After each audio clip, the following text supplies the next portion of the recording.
From nowhere, he almost defeated a candidate that has had experience in campaigning for presidency. Atiku ran against Abiola, for crying out loud. He was around during that time. And Wike came from nowhere and almost beat him in one go. And the party didn't think maybe it was a good idea. Given, not to mention the fact that this thing was supposed to be coming to the south. Instead, he gave it to another Fulani. How is that going to help? You know, if let's say Nigerians are not they are not tribal, but at least 10% of Nigerians will admit to being tribal. 15% of Nigerians will admit to be tribal people. And if they will admit to doing that, that's going to affect your election after you just had a Fulani president. You go and pick another Fulani guy again versus a guy that is a great communicator that is from the south. And Wike had not only the south, he is from River State, but clearly he's an Igbo man. His three names are Igbo. One way or the other, the Igbo people would have voted for him. And they treated him with such disdain. I don't even understand. It's like PDP doesn't want to win. It's like ridiculous. At least you can say that Tinubu is making moves to try to, make up for the Muslim ticket by choosing a woman and a Christian. The woman and a Christian, personally, campaign managers, I don't see that as a big deal. Campaign manager is not a VP, that's for sure. Campaign manager is not your defense minister. They rarely make any other, except they go on to serve in a kind of capacity in government. They don't really make any impact after being elected. That's the end of it, So personally, I don't see him choosing a woman as a campaign manager and a Christian. That, for me, that shouldn't even be part of the conversation, because the relevance of him choosing a Muslim cannot be cancelled out by just choosing a female that is Christian. He may have chosen a female that was Christian in the first place anyway. Is he going to go and just choose a woman in the north? That's a Fulani again in the north. He's not going to do that. It's not likely. Because people that have this type of skill sets tend to come from the south. Because campaign managers have to be, they have to have certain things that they are capable of analyzing and understanding and being able to, the media and all the rest of it. Generally, those type of expertise tend to come from the south. And not that it's a fact that all of them are, but you just tend to have more of them. So personally, I don't weigh that as anything.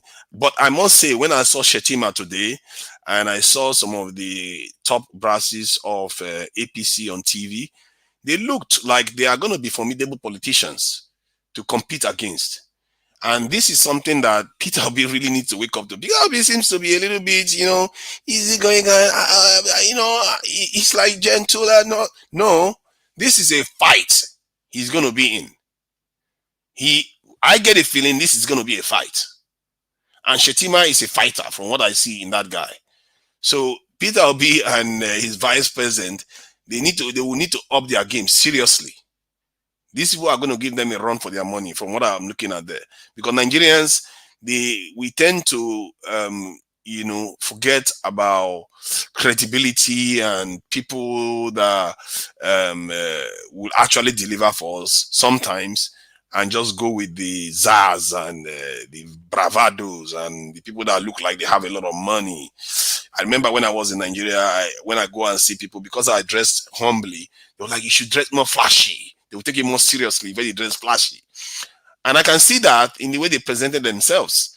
So this is something that Nigerians need to seriously ask themselves, that, these people that keep coming in like that Casanova, they come and toast you before an election. I be like, oh no, this guy looks like the real deal.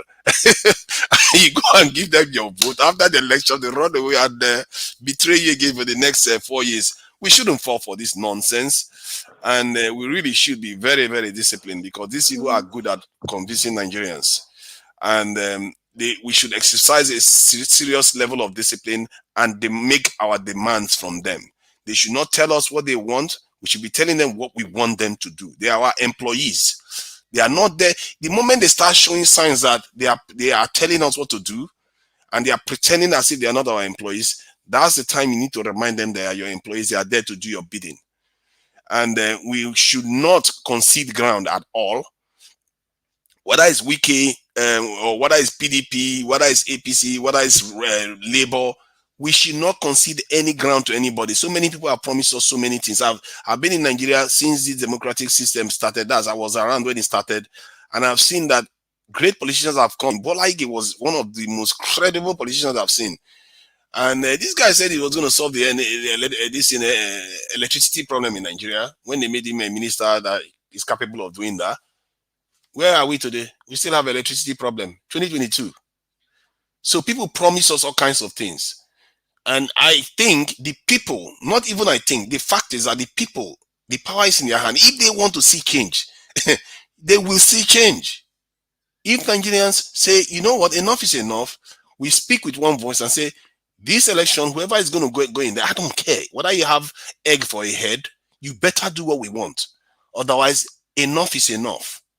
We are going to go to the House of Assembly and make sure they impeach you. And if they don't impeach you, those House of Assembly members are not going anywhere. And if Nigerians mean business, they protest and block them. You will see how fast things change. Because we have not really put pressure on them. I've not seen Nigerians really stand and say in one voice, we want this level of security. We want this level of electricity sorted out. We want this in our education system. So we've not really pushed them hard. Often it's done in bits. You know, you have victims of people that were kidnapped go and protest here, and nobody goes and supports them. You have ASU strike here. You have this one. Nobody. The only people that really tend to make an impact is NLC. They seem to make an impact. Whenever they try to go on strike, the federal government seems to shake because they seem to control a lot of workers that the federal government need to function. And if they have that much power, why is the NLC not making demands from politicians that are about to become president? You know, I really wish that they bring people from NLC to come on this type of panels to talk to us so that we understand what they demand from politicians before they start lending their support. Because you represent a lot of people that the government actually take you seriously because of that reason. You should be able to say, you know what, all my workers, they say their electricity, they don't have electricity. And they say this is the way they know that this problem can be solved. Which are among you is going to do this, solve this problem for us? If you cannot do this for us, what are you proposing to do? Is it better? If it's not better, I'm not going to support you. Because you are not here to solve the problem. You are here to continue the same message. Until you find person that supports you, you lend your support to that person. If the person is even showery, go with that person. That will teach the politicians a lesson that they will lose a lot of voters to showery. If Peter Obi refused to commit to solving the problem, which he has said that he's going to solve the problem. Let's say you ask him, oh, are you going to restore electricity within 2 years in the major cities in Nigeria? And how are you going to do it? Are you going to follow this plan, or do you have a plan? You make it clear to them. Negotiate with them. And if they say they are not going to do it, you go to the person that says that they are going to be able to do it. Because these politicians, they will promise you everything, but when they get into office, they don't go on to do it. You know what they are going to tell you? They'll say, oh, the House of Legislative blocked me. This one did this. That one impeached me. And this one happened. And another 4 years, we are here again. They could just use one stupid thing like an impeachment or Kanu's case or some weird thing to distract people. Again, we cannot afford another 4 years of this nonsense. This is why I keep saying the people need to focus on their power. They should not give it away. Yeah, it's hard, isn't it? It's hard because you know, everybody thinks Peter will be so attractive. He's that handsome guy that the guy they brought home to the mom, and you know, he's so pretty and all. Let's just, you know, walk him to the altar and it should be over with. No, I say no. Make sure. You know, I've seen a lady the other day on YouTube. You know what the lady said? If I don't see ring on this finger, I'm still on the market. Literally. You see, because they understand that verification matters. They understand commitment, real commitment matters. And we have been toasted often and we have been failed. We have to see commitment from our politicians that they are going to do what we want. And that is, for me, Very, very important in this election if we truly want to see change. Because let's not make the mistake of thinking that anything else is going to just make it work. Like I said, Okay. Peter Obi might have the best intention in the world, but they will keep him dancing for 4 years.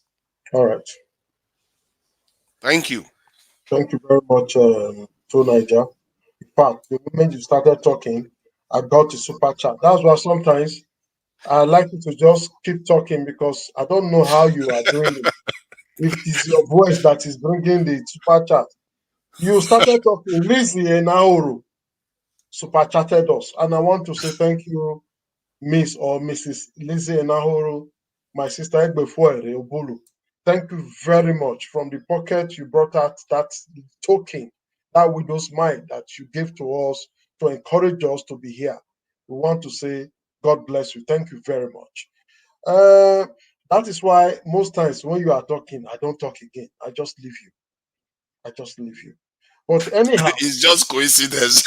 uh, Thank you. who knows? Who knows if it is coincidence? Uh, well, you just said it all. We'll be going to Charles. Charles just came in. I want to welcome Charles. And CM, before Charles take the mic, do we still have Charles? Before Charles take the mic, I want to say welcome. CM, I've missed you for so long time. I've not seen you on my program. It's, Uh, so it's good to have you. It's like we've lost Charles. Thank you. Thank you. Yes. It's like I've lost Charles. Well, if I lost Charles, it would be turn of CM. But before CM take it over, let me welcome Collins. Colin, welcome. Thank you very much for joining us. But after CM, it will be you. So let Thank you, CM sir. just Thank you, sir. Okay, begin okay. to deliberate. CM, fire on. Okay. Good evening, comrade. Happy weekend to everybody, both those listening from wherever they may be and those watching us. I think what I saw as part of today's point, PDP can win without Wike. I think that is the only thing on the menu. Uh, Hello, No, yes, comrade. that's not the only. That's not the only thing on the menu. Um, What there are all have I lots. missed? Uh, Dino Malai. yeah, Dino Dino Malai came in. I was celebrating and singing Hallelujah. We played the video of Dino Malai singing and happy that PDP had made him um, the one Okay. of the spokesman the campaign. That he has he's promised not to let down PDP and there's nothing for APC. Apart from that, we played the video of Arise TV deliberating on the same article and Wike. Before Okay. that statement that we can win without Wike, Wike has already confronted Atiku, asking him several questions. Did I ask you for money before supporting you? Did I ask you for to be a minister of petroleum before supporting you? Because it's like Atiku makes some unguided statements, and Wike went to him to confront him directly to tell him I did not ask you for nothing. And Atiku could not answer. He just kept quiet and kept mute. And after that, we played the video where Arise TV deliberate on Atiku, say that Atiku is fighting for his pocket, that all politicians are the same. They are all fighting for their pocket. If Atiku did not promise not to go to Wike, but he went actually to meet Wike, that they are having just family uh, quarrel, that they know what they are doing. Then the Arise TV also went to say that Atiku, Tinubu is trying to use a master plan by picking a Christian DG to campaign for him. After taking a Muslim ticket, knowing that it's backfiring on him, he now took a Christian to be his campaign manager. At the same time, pick a female among, again, a female lawyer who is also very fast and clever as a Christian to also be spokesperson that is trying to balance the religion and at the same time trying to be a very clever. But for me, I don't see any of this as anything clever because PDP, APC has nothing to campaign all about. So that's where we are, sir.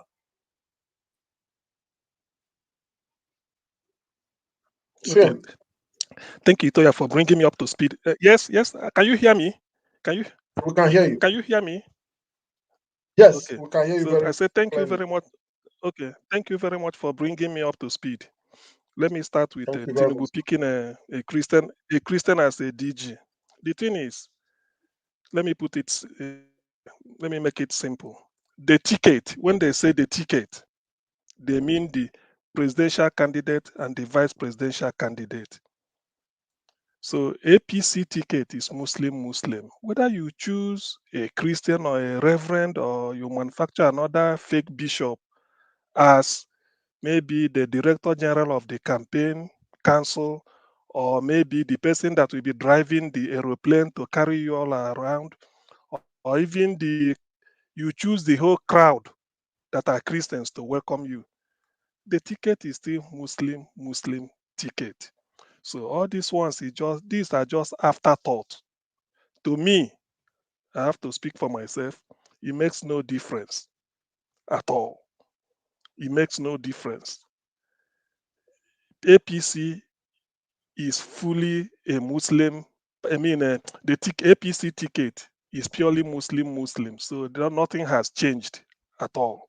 So that is where we leave it. If Tinubu is planning to use it to hoodwink people or just to make amends or this, no. The ticket is still Muslim. The ticket is what people are talking of, and that is only the VP candidate and the presidential candidate. So I will leave it at that. Now, well, for this article and Wike issue, you see, I've said it here before. I'll give a two perspective from article side and then from Wike side. Wike is fast losing relevance. He may not believe this, or people close to him may not believe it, but Wike is fast losing relevance. I say this because for Atiku to say PDP can win without Wike, forget about whatever people are saying. Wike is advanced.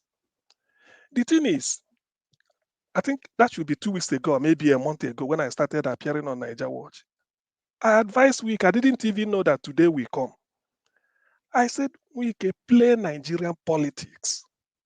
Play Nigerian politics.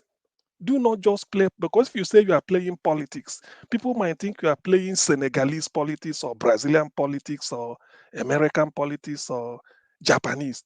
Play Nigerian politics. The people what Wike brandishes all the time is his PDP credential. Oh, I mean, I've been a member of PDP since Alex Ekwemo of 1998, Solomon La in those days. But Atiku, I am still saying it. If Atiku did not get PDP nomination, he would have decamped to another party to go and stand. He has done it. He decamps, he recamps, decamps, and recamps. Who are the power movers and shakers in PDP? If you mention Atiku, you mention Saraki, you mention Tambua, these people go in and out. And yet you are using the resources of River State to service them. Who are you trying to please? If there is anything, Tambua that you will be nursing, that he will be the president and then you will be the vice, so that two of you will be on the ticket. From 2019, it didn't work. With all the resources you put at his disposal, everything failed. Even this year, you were still helping him. I mean, after that, you'll be still helping him in Sokoto. When there is something, you lend him a helping hand. When it mattered most, Tambua saw that if he's to contest and run the full course, that his vote will be split. The vote from the north will be split. So what did he do? He said before everybody that he's supporting his own. He called it my brother, Atiku. Even you, Wike, we are still there. He betrayed you. And yet you are still coming back to come and prove strong man that you believe in party PDP. What did Peter Obi do to you? Wike, you matter to Atiku, or maybe they are looking at you was because if Peter Obi had remained in PDP, automatically Atiku will pick him as vice. Irrespective of anything, I can bet my life on. I can bet on it. No matter how much you Wike bring, P2B will say, yeah, let me continue from where I stopped. I mean, Atiku. So P2, I think Wike should have done all these things would not be coming out. The man say PDP will win without you. So that says it all. That whatever money that whatever you've been doing, in fact, they still look upon you that you are being too brash and arrogant. So why not chicken out why not bow out when the ovation was loudest? That's what I was taught. You came out to play on the stage and the ovation was so loud, then you bow out so that that ovation will still be with you. Even if he leaves PDP today and say he's going to Labour Party, people will say, okay, he just want to salvage his image, that Labour has gone far with all the things happening. And if you remain in PDP, they've said that they will win without you, which means your relevance is no longer what it should have been or what you think it was. So that is one thing. Then on the other side of Atiku, that will tell you the type of person Atiku is. Atiku is also arrogant. As a Fulani, he felt that from Buhari, northwest to northeast, there's nothing about it. Let us remember that when NNPP, Kwakwanso was trending in those early days, the people were hoping that Labour Party and the NNPP will merge or sort of form an alliance whereby Peter will stand as a as presidential candidate, then Kwakwanso will join and then they make it that way. That was the issue. Then Kwakwanso, where people were hyping Kwakwanso. Kwakwanso, oh, you need him, you need Kwakwanso. Yeah, he owns the north. From there, from Kano, Kaduna, Kasena, Jigawa is all his, even up to Sokoto. Yeah, I agree. While we are waiting, Doyo Kukwe said it on Arise News. He said he led the team for them to discuss. He said he asked them. He said, he asked Kwakwanso and all the people sitting there. He said, do you not think that in Nigeria of over 250 ethnic groups, a Fulani spent 8 years, by next year it will be 8 years, and you feel that it's appropriate, there's nothing bad that another Fulani will take over? That is if you, Kwakwanso, stand for president and then the power remains in the north. He said they look at they say, no, there's nothing about it. No, there's nothing. It's normal. Forgetting that Obasanjo, Peter Odele, was set to take over from Obasanjo. What was the argument then? They said, oh, the Obasanjo is from the south, Odele is also from the south, power should go to the north. And that was how Sierra became what he is. So to me, the advice I'm giving Wike based on all this, I mean, all these things, I can't be repeating myself every day. The advice I'm giving Wike is that he should have left PDP. At most, you give what you should take. What when people ask you, you say, well, in this PDP, I'm the only person that since I formed PDP, I'm still there. Most people they've all left and come back, all left. So let them allow me to also leave. I may come back in future. If Atiku can leave and come back several times, more than once, and Saraki can leave and come back, Amechi left, he hasn't come back. Then Tambuwa the same, left and come back, and who knows other people. Even Kwakwanso left to APC. Later, I come back to PDP and then went to NMPP now. So Wike should have said, hey, if what is good for the geese, it should be good for the gander. So when you say it, people will now know, yes, that is what I mean by playing Nigerian politics. Because in this, the situation where we face ourselves is ideally a place, somebody like Atiku should not contemplate coming out again, just like Tinubu. Not because they are not human or they are not qualified according to, maybe based on citizenship, they are Nigerians. But the main fact that you look at yourself and say, look, am I still at this age? What can I go there and do? Not to talk of their bad record. So what Wike is saying, I think he's getting, maybe if your care is not taken, in the coming days and weeks, something harsher than we can win without Wike will be coming out. Because the likes of Dino Melaye now, the attack dog, Dino Melaye, what is the other chap appointed under PDP? Is it Daniel Boala? They will start now to talk and then just dust Wike throw him to the dustbin. Wike saying that, telling Atiku, did I ask you for all these things, all these are lies? What is he trying to? He's fast losing relevance. That is my own. Wike should make hay while the sun is still shining. Let him get out of PDP now.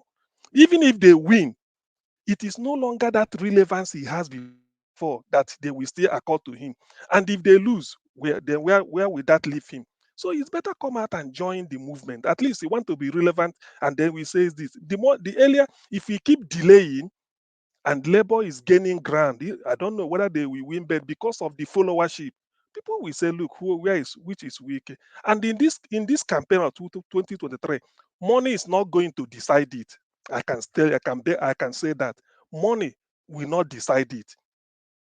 Though you can use money to print poster, do everything, but the fact that you can buy voters now with money to go and vote for you, I don't think it will work, because the youths, unemployed youths now, they are more like P2B, just like appealing to them directly. I will leave people out of poverty by first of all bringing what they call a venture capital. Keep it there. Tell you, learn a skill, I give you money. As we are giving money, we are doing the thing, then we tax you and get money from you. So which youth wouldn't like that? You are now putting power into their hands. He said, I make you that at your age, you should be the person giving money, not borrow, not begging for money. So the generational shift is leaving Wike behind. So if he's still hoping that it was in those days he will talk as a strong man, he's losing the plot. So to that extent, I do not think that PDP still has that recognition. That F around Wike is still there. It has been punctured. They have been imagine asking him that telling him that PDP, saying PDP can win without Wike. Yes, but practically it might possible, because I know the block vote of PDP comes from the southeast first and then the south. So this area is likely to go the Labour way. And when you come to the middle belt, the atrocities of this Fulani this Miyetti Yala, particularly in a state like Benue and Plateau, Taraba and the Adamawa, will cost PDP dear. Look at what Benue State governor has just launched. Then when you go to the southwest, that will be another battleground. Those that want to be sympathetic to Tinubu will still vote Tinubu any day. Those that people want to vote for P2B, the young people, will also vote for Labour. But coming to Atiku winning in the West, I doubt it. Seriously, but then when you go to the north, it will be another open race. That Ahmed, a Labour Party running mate, will still pull a little bit of a weight, but the north will be mainly Kwakwanso and then probably Shetima from the northeast. So where does that leave Atiku? That is what we are trying to say. So to that extent, Wike should make hay while the sun shines and leave now, though the ovation is dying down, because what the treatment is receiving, for Atiku to say this outside, they must have had a lot of series of meetings on how to handle him. After all, Wike is a person that is very, very verbose. He was saying Atiku released the attack dog, calling some people attack dog. So those people, they must have had a meeting and they released this as headline to see how this will trend. Probably in the next few days, next week, or as the weeks go by, they will now release a plan. If there is a secret he has, they will release it, forcing him now to leave PDP in shame. Thank you. Thank you very much. Yes. This election, actually, I don't see Atiku trending. Atiku is just not trending. The only person that would have even tried to even trend is Tinubu. But Tinubu has nothing to campaign with. Invariably, his party, APC, has done more harm than good to Nigeria. It's APC government that we are today, that we are all here coming out to talk. It's APC government today that you cannot buy anything in the market. You cannot even buy fuel. You cannot get nothing. The naira has crashed. Everything is bad. So what is Tinubu going to campaign with? The fact that, yes, they called him Baba of Lagos. Are you supposed to be Baba of Lagos if it's a place where rules of law work? Taking what belongs to government, taking what belongs to the people, taking it all to yourself, creating job for miscreants, motor park, agberoism, or to yourself. And you call yourself father of Lagos. Apart from that, everything about you is fake. Age, everything, name, certificate Is that what we want? Fake leader like the way Buhari has plunged us to nothing, and you want to continue from Buhari. That alone is enough to make APC keep quiet and just join Peter Obi movement. So I want to quickly go to Collins. Collins, thank you for joining us. Collins, sorry, before Yes. you start to talk, I almost forgot my Oga at the top. That is Alexander Gomez. It's one man that always, each time he tunes to this channel, he also leave us with something. No matter how small, he also leave us with something. I want to say thank you, sir. He has once appeared here. I don't know why he has not come again, though he's a man that believes in Tinubu. We are not against anybody, sir. We are for the betterment of Nigeria, for good governance, for the future of our unborn children, for Nigeria to get better and be like where a lot of us are today. A lot of us left our country today. We hardly will see there's no power. We hardly will say there's no food to eat, no matter how poor you are. There must be food for you to eat. You can't just go into supermarket and eat. As far as food, nobody will arrest you. I assure you that. It happens here. When you say you have no money, get into any supermarket. Don't take beer. Take food, anything food, eat. They will see you are eating. Nobody's going to hold you for it. Can we do that in our own country? When a man is hungry, he has food. Would he be thinking of crime? No. So, Alexander Gomez, thank you very much for this contribution. We want to appreciate you for each time you do this. You are supporting us. It's going a long way. Thank you very much. So, Collins, go ahead. Fire on. Thank you so much, my big brother. Thank you, the panelists. Thank you, everybody, the watchers, the viewers, everybody that is in this platform. I pray that Almighty God will bless you all for bringing your time to come and fight for what is just. I also want to use this opportunity to thank everybody that is supporting this platform, donating, making sure that this platform is moving. You are welcome and thank you so much for your good work. Then, without wasting time, I just want to go to the topic of the day. Things that is happening now is just a big drama. They are feeling the heat. Whenever I start speaking, I will say they are feeling the heat, and they are really feeling the heat. If you can see everybody that is watching now, or everybody that is seeing what is happening in Nigerian politics of the day, you will know that they are now using the old method. They are using the number 6 method because their first method have failed. That is what I can assure everybody. Everybody that is watching, everybody that is hearing, everybody that is seeing what is happening in politics of today in Nigeria. We always testify that they are not using the same method anymore because those methods they think they know have failed, and they are trying to re-strategize to come out with another form. But I want to assure them, we want to assure them that what they think they have the mother, we have the father. We are here watching them in plasma TV, and we will give them woto woto. So for that time, I'm going straight to Wike, like our last speaker said. If I was thinking that Wike have sense, I was thinking, I thought that he have sense and is smart enough. But now I see that Wike is one of the money misroad. I am very sorry to say it. When they fuck him up, I repeat, when they fuck Wike up, No, the F word, sir. sir? You can say when they disappointed him, not the F word, Okay, sir. yeah. When they disappoint him from the initial time, that was the time I was thinking that this man have sense. And he went in I was waiting for him to give them Nigerian politics, as our brother said.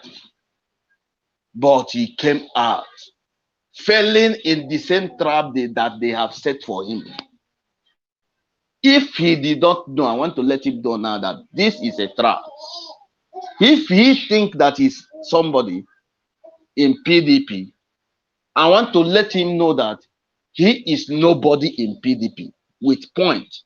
If he is somebody in PDP, the way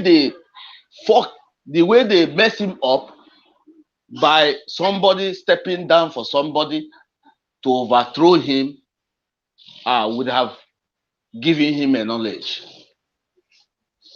He would have given him a little advice of his life and said, this is not by arrogance. It's not by carrying myself up. It's not by being the part of the people that build that party.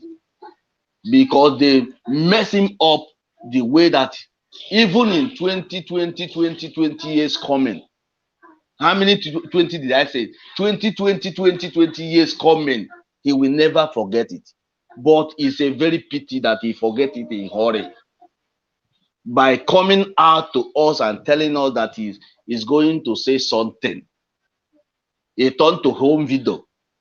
He was putting everybody in suspicious, telling us that he has something to say, what is going on in PDP. Finally, to him, he bring out something like this to the public. It's very big shame to Wike. Very big shame. He have lost his ground if he don't know.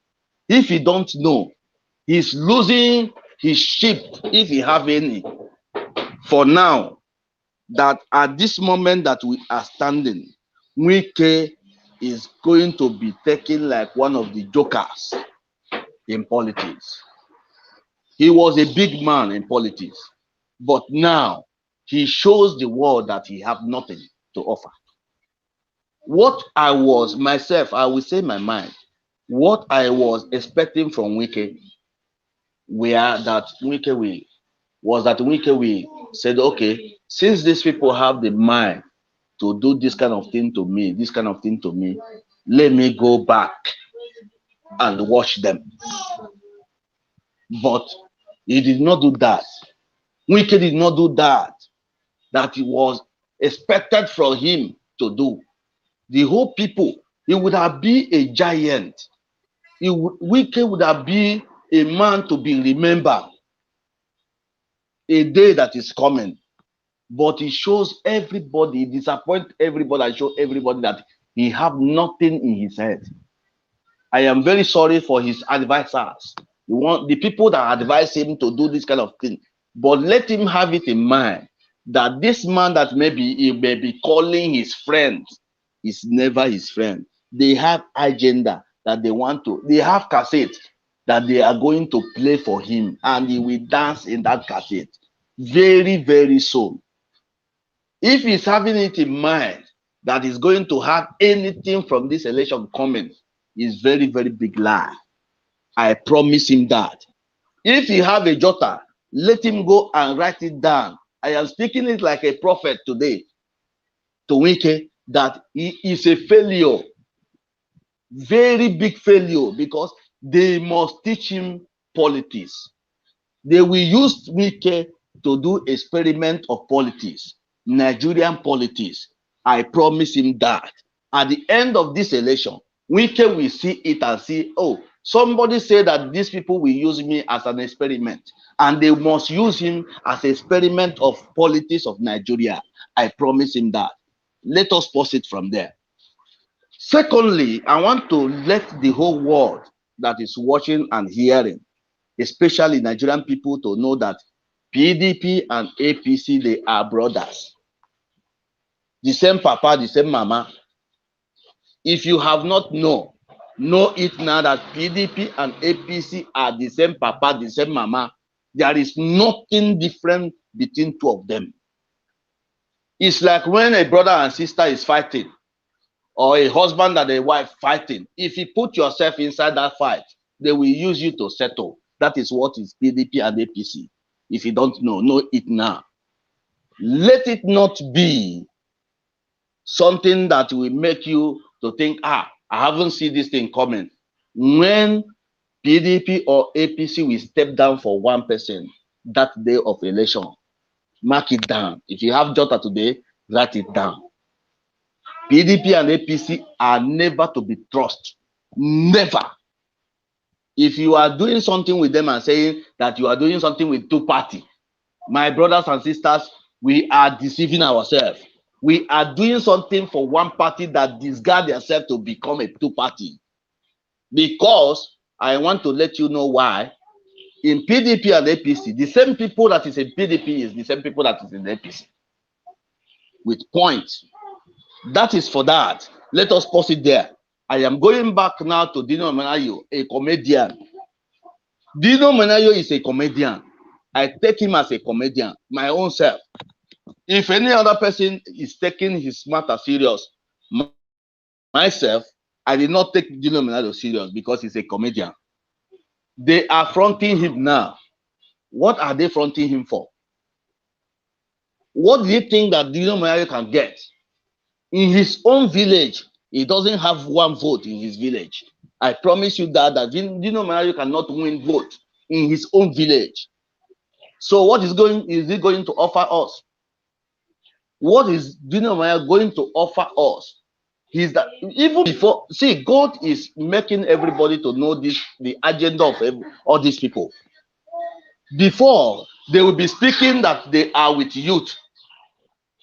All of us can understand and can know when Dino Menayo was speaking on behalf of youth, that he's speaking, that he wants the government to be good, doing good things. He wants things to be okay. He wants good things for the youth.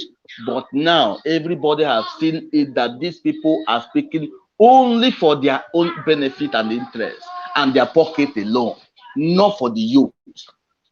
But it will be a very big shameful thing for every youth out there that is supporting all the same people that is killing the youth, killing our vision. Nigeria have great people, but the same people, PDP and APC brothers and sisters, that is still killing this country till now, will still come out and they will sweet talk us like when you are toasting a woman. They will toast Nigerians and Nigeria will still fall into their trap. But this time, glory be to God, that we see a driver carrying a big motor going to our way. We all will join that motor that is going to our way. Because I always repeat this statement. I can never see anybody when I am inside park waiting for a bus to go to a direction. Somebody is going my direction, and I will leave that person that is going to my direction and join motor that is going to another direction. God forbid. That is what Atiku and the Jagaban Tinubu is doing. They are going to another direction. Why this man, Peter Obi, that God has used to bless Nigeria, I don't know. If he's going to change later, I never know. But at this moment, at this point in time, that we are seeing what he's saying. Listen, Nigerians, I want to ask you a question. Are they using juju to hold you? If they are using juju to hold you, this is the time for that juju to play out from our eye. Because somebody that can never defend himself, if I call you for an interview and say, please come and defend how you make this money, you cannot defend it. And another person can defend how he make his money and defend where he's going. And the other person is not defending how he makes his money and cannot defend where he's going. Why are we having interest in that person that cannot defend himself? Why are we having interest? They think that they can fool everybody. Not everybody they can fool. For him to, for Tinubu to go and look for a Christian woman or Christian that or Christian that, who knows whether it is, if it is fake? Because they have given us an impression that was fake before. The impression that Tinubu have been giving us, all of them is fake. for them to go and hire a bishop, first bishop. Everything that man has been doing is fake. So now it's left for the Nigerians to decide if they are still continue living in blindness. It's okay, because we can do our own very best. All right. But you can only take this thing to the water, but you cannot force them to drink water. But we are urging them. Like yesterday, I said something. Anyone you touch, he will say he knows that Peter Obi is a good man. He knows that he fit for the job. So why you people still holding him down? If you say, you will say this time is not his time. You have to wait. So when? Why is he going to wait? Please, I am still begging them. Both we that have now joined where they don't want him, because I know that they don't want him there. Both the Atiku, both the Tinubu that know that Peter Obi is the right man for the job. Let them please allow that man to go for that job that is right for. All God right. bless Nigerians. Thank you very much, ROV Collins. Before I go further again, our big brother Alexander Gome has done it again. Yes. Thank you very much, Alexander Gome. You've always been, though you are not always here, but you are with us. You are totally with us. For the fact that your presence is not always here, but you are totally with us. And I want to say thank you very much. Thank you. Thank you very much. We appreciate, because we are fighting the same cause, but we are having just different leadership. Because I know you support Oga Tinubu, but we are saying he has been there. Nigeria has not changed. Let's change to somebody who can also try something different. Let's just try something different and see if how it will be. And we are very sure something different will work. Just like I'm reading one paper now, just as we are talking here, the NBA, they said they invited Tinubu, Atiku, and Obi to their conference to speak, the Nigeria Bar Association. But two people agreed to come, which is Atiku and Obi. Our bros, Tinubu, he know the go such place, go talk. Why? He wants to lead us. He should be talking to us. Anyway, thank you very much. We appreciate you. So on this note, we want to call on Mr. Andrew. You were here before. Yeah, you came and you left, but thank God we have you back before we start again from the top. Mr. Andrew, please talk to us.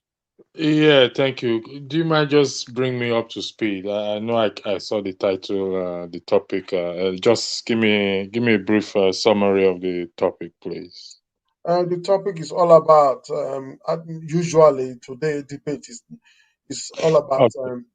much I about. think I'll go for the last one, which is Atiku said the comment is blocking the screen. The topic. Well, Okay. I've said something in my post once in respect to Atiku, but before I say my apologies for my manners. Good evening, everyone on the panel, and good morning, good afternoon, good evening to everyone watching this program at home and abroad. Once again, my apology for not acknowledging the panelists and the moderator. So please do accept my apology. Now, I saw a video not too long ago where Atiku is promising Nigerians that he will eradicate banditry when if he becomes president. The last speaker said something that about Nigerians that we know what is wrong with us is they're using charm on us that we can see these things and we are not we still want to vote for them, and it's right. And I've said this before, that they said no one is as blind as the one who refuses to see. If Atiku is coming out to promising Nigerians, and I hope Nigerians will not be. Previously, we've been gullible. I hope we've overcome that gullibility. promising Nigeria to eradicate banditry. The question that comes to my mind, I mean, I don't have evidence of that, so it's is he somehow responsible for the insecurity that is going on in Nigeria, so that when he comes out to say he will eradicate banditry in Nigeria, and that will be a catch for Nigerians, because the issue of insecurity in Nigeria is at its highest peak at present time. Like I said, I hope Nigerians will not fall for such hypocrisy or such trap set by Atiku, because the man is desperate to become president. I said in his interview with Arise News, where he was asked about his if there was conflict of interest in when he was a custom officer, and he said there was no conflict of interest. Now, we need to put this in perspective. We had this discussion before, but I never weigh in much on it, and I would like to weigh into that right now. Atiku was a full-time custom officer, and he said when the first day he got to the Iroko border, he saw a lucrative business. He bought 5 vehicles and he gave them out. Now, that is certainly conflict of interest, because he will not be able to perform his duties and responsibilities.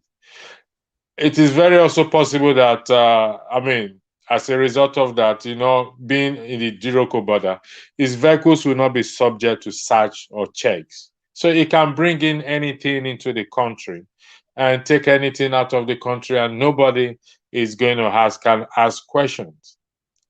I'm also made to understand that it controls the ports, or the ports in Nigeria. It owns oil blocks. Now, why would Nigerians want to put their trust or give such a person their votes? These are questions that should play in the minds of Nigeria.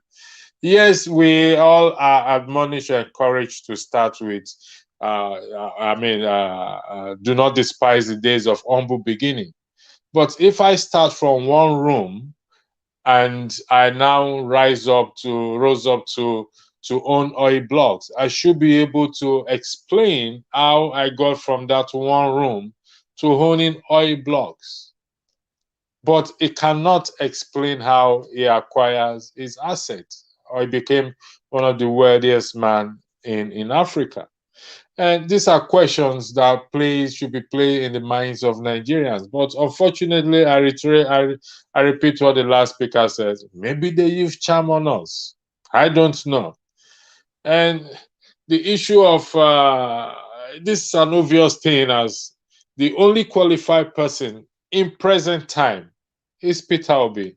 It's not because I'm going to give him my vote, no, or is my preferred candidate. It's because the man, to a large extent, like what the last speaker said again, he doesn't know that if Peter Obi is going to change tomorrow. Like most of us, we don't know if he's going to change tomorrow. But we pray that he will not change if should he become president and carrying the burden of the youth, and he will perform. I believe he will stick to his promises. And let's give him a chance. For Nigerians who are listening, all I am asking is, give this man a chance. We've seen Atiku, we've seen Tinubu, we've seen everything. These are all these people, we've seen them. And we've seen this man as a governor. I mean, my close people recently went to the bar beach that people are claiming that Tinubu restored bar beach, this and that. But when you go there, they went there last week and they said, man, Tinubu has bought bar beach. It was difficult for even to be able to buy a bottle of Martina if they tell you what the price is. How does that help the common Nigerian? When we were growing up, we went to the bar beach. We sat down there. We slept overnight in the bar beach. Now you have to pay we pay for the chairs if you want to sit on the chair, but not that ridiculous morning. So I don't know. I believe Nigerians have woken up. I believe we are no longer gullible because we were once gullible. I believe we're not going to sell our votes, because by selling our votes, what we are doing indirectly is betraying the blood of the innocent. The innocent ones are those who are not eligible to vote from 0 to 18 years old, and those who have not been born, the future generations that have not been born. These ones put their trust in us to make the right choice, because whatever decision we make today affects their future tomorrow. So imagine the weight, the burden of we put place on us. So when I'm not making, we're all guilty one way or the other, because we're all back at home once, those in diaspora, and we've done certain things that reflect what I just said, but we've realized it. And we say, listen, it cannot continue like this. The country cannot continue like this. I'm praying that the country should not enter into civil war. I don't want that. It's not going to be good. Those who are clamoring for it, please, I am appealing. This is an appeal. Stop clamoring for such thing, because should it happen in the present state of Nigeria, believe it or not, we may never recover from it. So we must be wary of Atiku. I'm saying it, and I say it authoritatively, given to that interview he gave, and given to the Constitution, Section 172 Code of Conduct, 5th Schedule, which is Code of Conduct, where it clearly states what a public officer should not do, which he did, meaning that he has no regard for the rules of law. Imagine when he becomes president, he won't care about anything. That is the highest office in the land. And when he gets there, what can you do to him? He is the president. He has immunity. He can do and undo.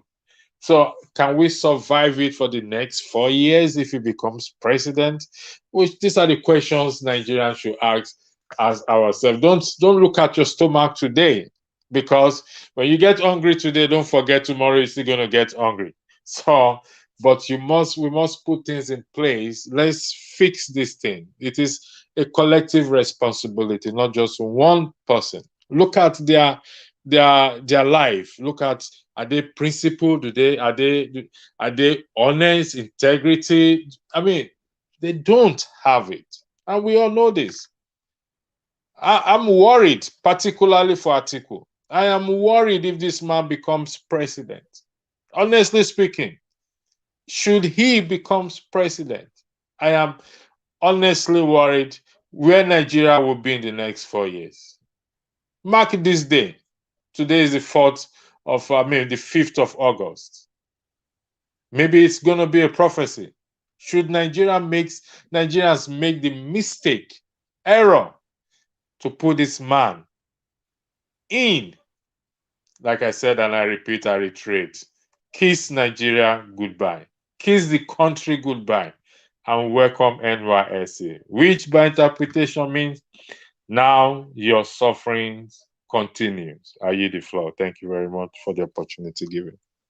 Yes, thank you very much. If we really miss it now, it's really going to be very hard, because things are really not easy right now for both, even the elite, the common man, the middle people, the middle class, and all.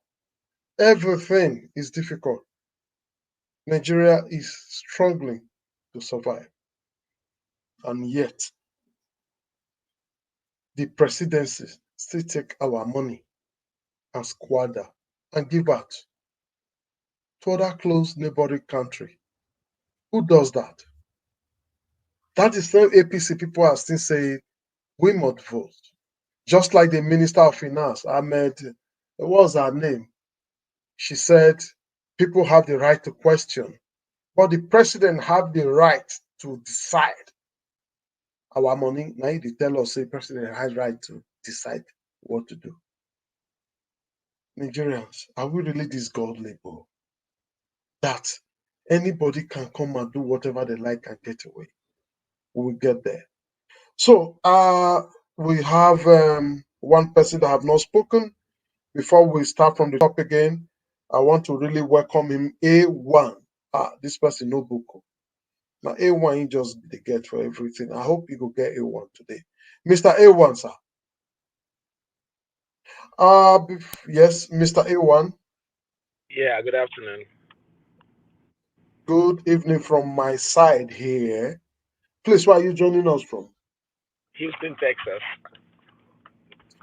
Houston, Texas. I'm America. Yeah, yeah. I Bros. really don't have much to contribute. I just joined and I'm still pretty much trying to settle down. So I'm just watching the show. I'm just enjoying the show. That's what I got to say. You guys are doing a Oh, fantastic job. okay. Okay, thank you for coming to enjoy the show and watching the show. But we are here for you and thank you for even joining, for being there, here for us. We appreciate you. Yes, So I sir. will go right up to start all over again. I'm going to start from, okay, Mr. Benga is no more around. Mr. Richard is no more around. Nice never spoken. Mori has left. Oh, we only have Oga Chooks. So, Oga Chooks, Yeah. it's your turn. Everybody before you have gone to give space to others to join us. So, you talk to us now. Okay. I just want to thank everybody, for their contribution. I've been listening. I actually forgot to get away from here and listen from the YouTube, but sorry about that. Um, you know, everybody have spoken well. I'm just so happy. They're just giving me that confidence because, like earlier when I spoke earlier, I said, when I listen to some platforms, your spirit will be down, because when you listen to youths talking things that they ought not to be talking, like the last speaker said, he said if we miss it this time, then we are in trouble, and that is what it is, you know. So I hope this time around we don't miss this opportunity. Let's ride with this opportunity. Thank you. All Keep right. on the good work you're doing. Thank you very much, Mr. Chooks. That's a very good one. We must not miss this opportunity because the way things are happening in the country is actually affecting whether you live in Nigeria or not. Wherever you are in the world, as far as you are in Nigeria, you have parents or relations or friends back home. Definitely, the economy of Nigeria is going to affect it because a lot of people are going to ask you for one or two things. They need help, and you supporting them is affecting you. I don't understand why some of us we still want this same government that have brought us to where we are today to continue, all because of greed, because they want to give us money to support them, and after then they leave us where we are and continue their personal business, growing their farm, getting fat with their family and friends, while we are there killing ourselves, suffering. It's a very big pity. So on that note, I will want to go to Paul Maxwell has left us. Excuse me. Uh, let them say yes. Who is that? Yeah, you mentioned that everybody have left. I have been here and I'm listening to every conversation and I'm hearing everybody, but I cannot intrude without being No, invited. It's not everybody that left. Just just for you. Sorry, sir. When I say everybody, it's not you. Emmanuel, sir, it's not you. The people that were here before you. You see, I didn't mention from you. okay. All right. It's just simple logic. The people that were here before you Before. have left. Okay. These are the people calling. If you watch from you, I've not mentioned anything from you and the people that are here. People that were here before you, like Benga was here before you. He has left. Okay. Mother Rita was here before you. He has left. Though she wants to come back, she's writing now to say that she wants to come back, that the studio is full. But Mother Rita, I think you have a space now. Bros Nice came and he left. Mr. Omori, you came and he spoke very well. He has gone. These are the people that have said they have left us, apart from Chooks that just spoke. Brian Maxwell was here. He has left also. He said he may come back. He has a meeting. Let them say. I think, do we still have let them say? Let me check. I think let them say came and he has left. Udoka Alozi never spoke. Okay, now, for those that are still here, like it is the turn of Samson cards, because we just need to follow it the way it is. Samson, please talk to us.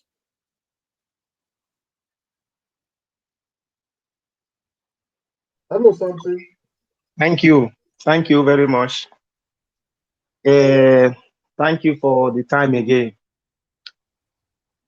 To start all over again, I will start with my fellow Nigerians, the Nigeria youth, and every other Nigerians there.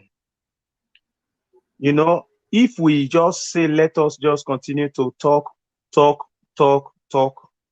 and some of us can just be talking, but we are having another plans. So I don't think we will make the goal. So I will want here to beg all Nigerians, all youth, because when you see some, thank God for social media life today, you still see some people where they will be asked, who are you going to vote for? They will tell you that anybody that will put food on my table, or anybody who can give me something to eat, they will be the people I will vote for. So I think that we still place us at the same track which we are today. Please, fellow Nigerians, not only Nigerian youth, our mothers, our fathers, they that have lost it before now. So this is another chance that have come again. Please let everybody do the needful by bringing out the rightful person. When are you going to know the rightful one? When you ask almost everybody, when you see people moving up and down, saying obedience, obedience, obedience, no, I believe it's a right goal.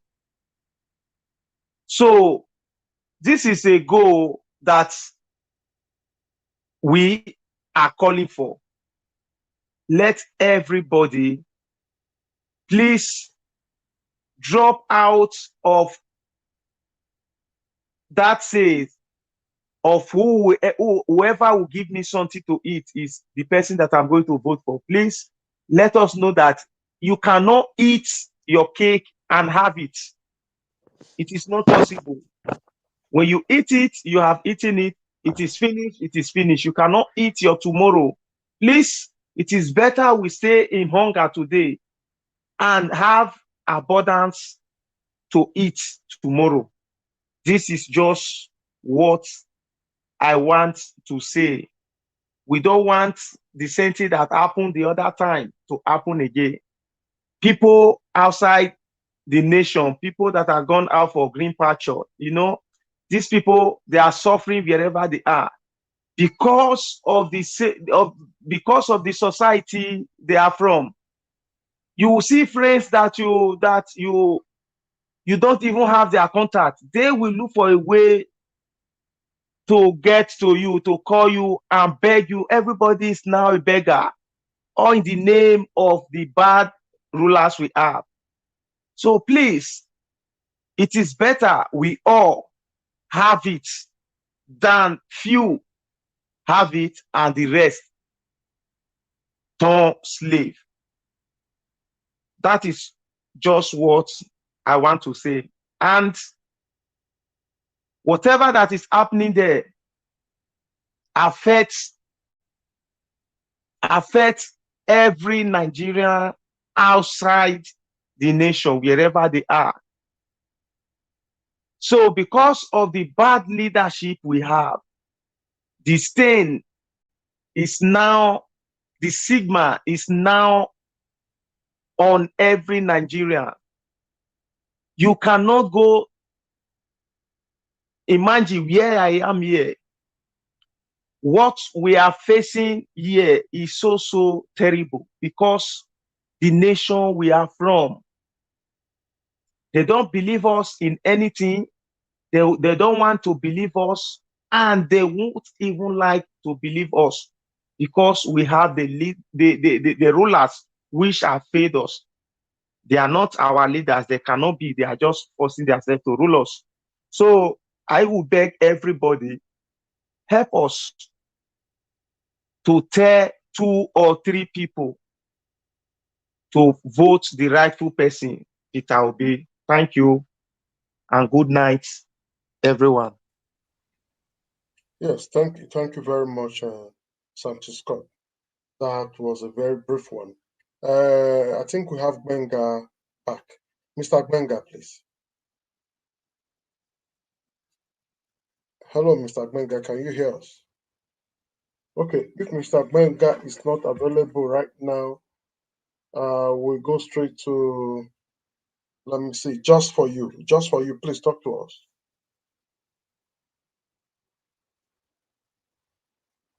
Mr. Emmanuel. Mr. Sorry, Emmanuel. I was speaking out of because I muted my mic, so No problem. uh, It's I, okay. mu- I muted my camera as well. So I have been here with the panel. I'm here with your channel, and I love everyone speaking. And I want to appreciate the contribution of each person. So what I want to say here is that concerning the lady that was made the payment or whatever, I will say that is she bigger than the can that rejected MMT? That is Muslim ticket. That is what I call it, MMT. She's not bigger than. We're having problem with your network. Just for you, your network is not helping us. Okay, it's like your network is really not helping us right now. It's not being friendly. I hope your network is not a politician. I hope you're not using a political network, sir. Okay, I can see that network is from either political from Aso Rock. It's not your fault. I agree with you. They don't want you to talk. So I know enemies. We know I, them. I think so. That's it.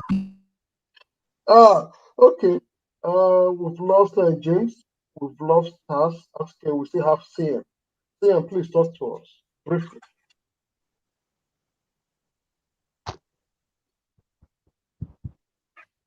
Hello, CM. Unmute yourself. I can see Yeah, your lips moving, but I can't hear you. yeah, I'm with you. Yes, we can hear you now. Okay. S- Talk to us. Okay, It's your yeah, turn again. yeah. Yes, like I said, sorry, what is wrong with my microphone? So, like I said earlier, the issue now is, can Nigeria be because what it means is that whatever choice they make, they should be prepared to live with it. And I believe they will make the right choice. Given that the last, should I say, 7 years, getting to more than 7 years ago, they made a choice to go for change without asking the details of the change. I think at this point, the way they should engage politicians, if I may give it as an advice, is you don't need to ask them. So you have a list of demand. This is no longer asking them what they are going to do because they will always tell you what you want to hear. So this time you engage them, say, this is what we want and this is the timeline. Are you prepared to do it? Now, that may come to them as a shock, or some of them must have had an idea.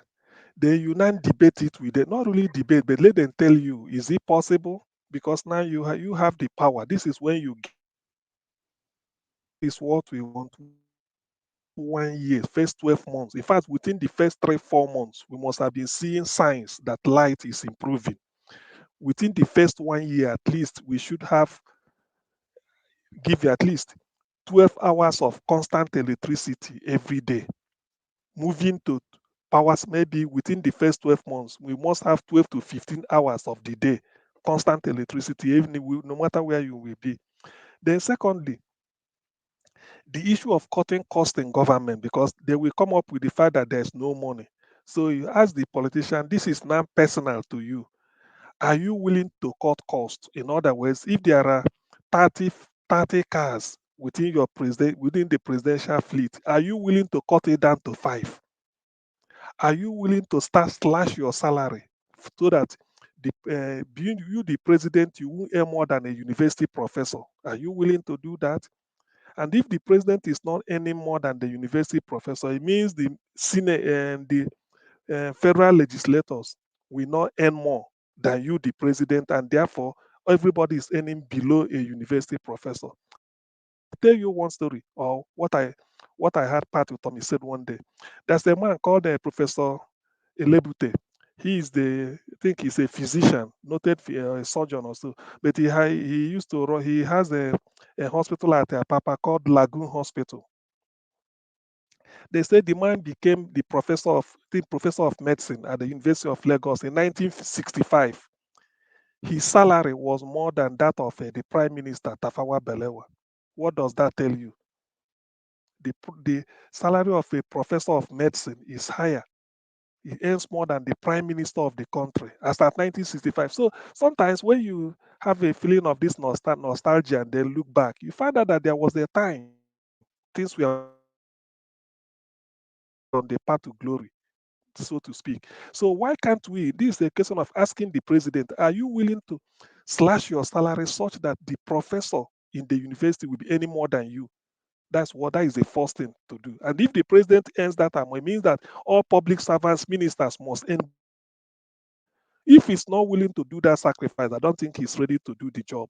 So this might not be the particular example, but things like this is what we have to extract from them to know the commitment.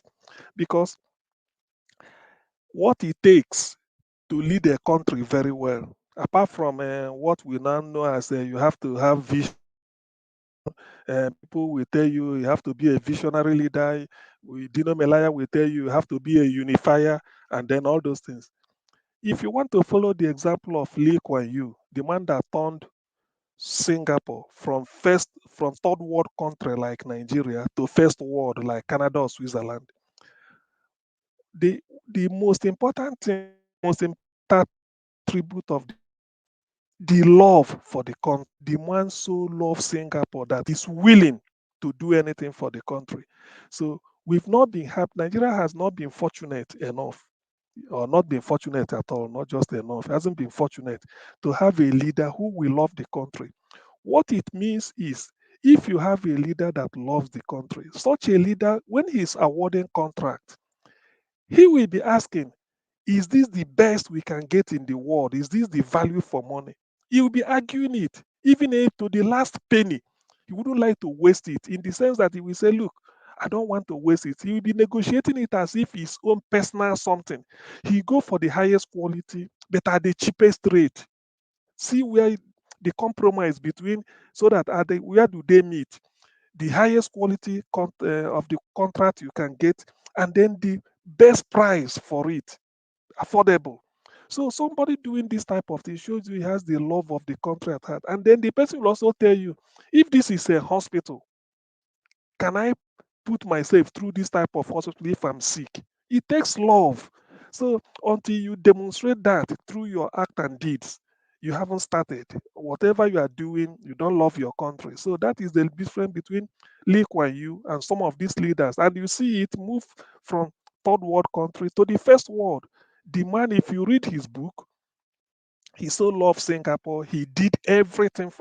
He showed the example. His cabinet, everybody just like a replica of himself.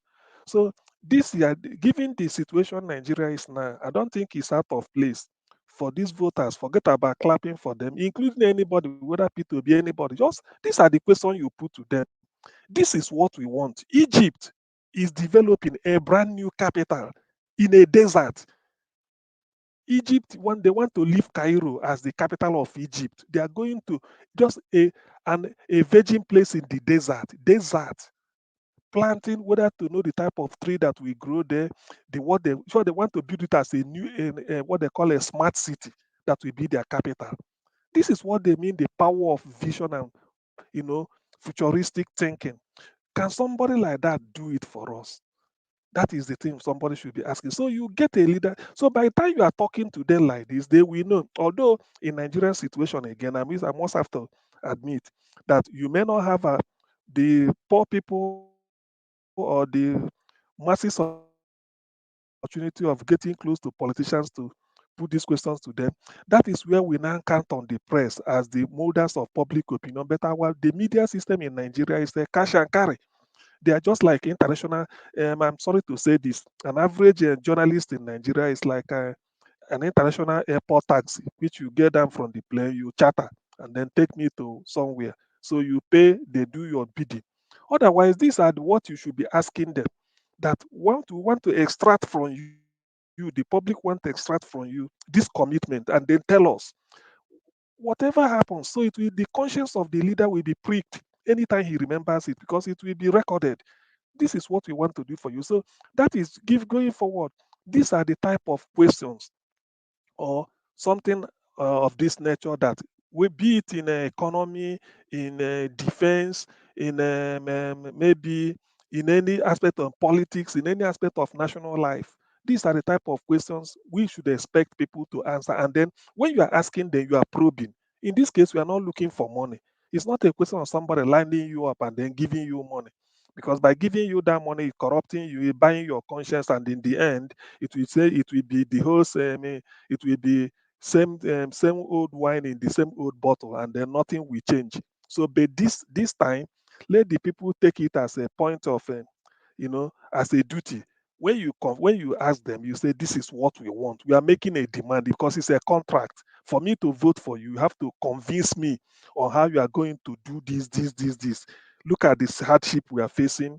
They look at how you're going to mechanize agriculture." Because this time you are not asking them, you know what you want. When he's talking about agriculture, all over the world, agriculture is mechanized. Where we import rice and import all these things, there is not more, it's not a normal way of who are machete. It's mechanized. So how are you gonna mechanize agriculture such that it will employ about at least 5 million people throughout the country, and then we'll be feeding ourselves before export. So you have to tell you that if there's no, because these are what we need. Our hospitals have mortuaries. What do you think you can do? How are you going to change it? Tell us. Then they will talk and talk and talk. Then you have to also do your own homework and then counter him. It might not be possible. You know the cost of equipping a standard hospital like they did in Ghana. So don't you think if you cut the cost of your own of your own personal budget and then put it there, won't it be okay? So there are things to engage them. But what I keep saying, but we Nigerians ever learn?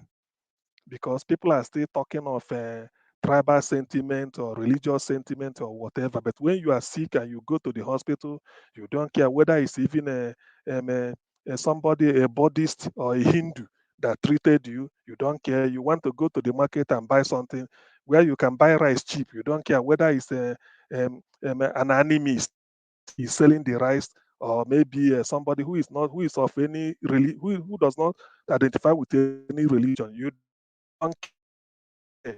You want to fly, uh, take a flight. You don't care where the pilot comes from. All you want is you take off and land safely. And same with any other thing. So why should, when it comes to politics, you feel that until this person enters there, then you can now be able to benefit? It's not. It doesn't work that way.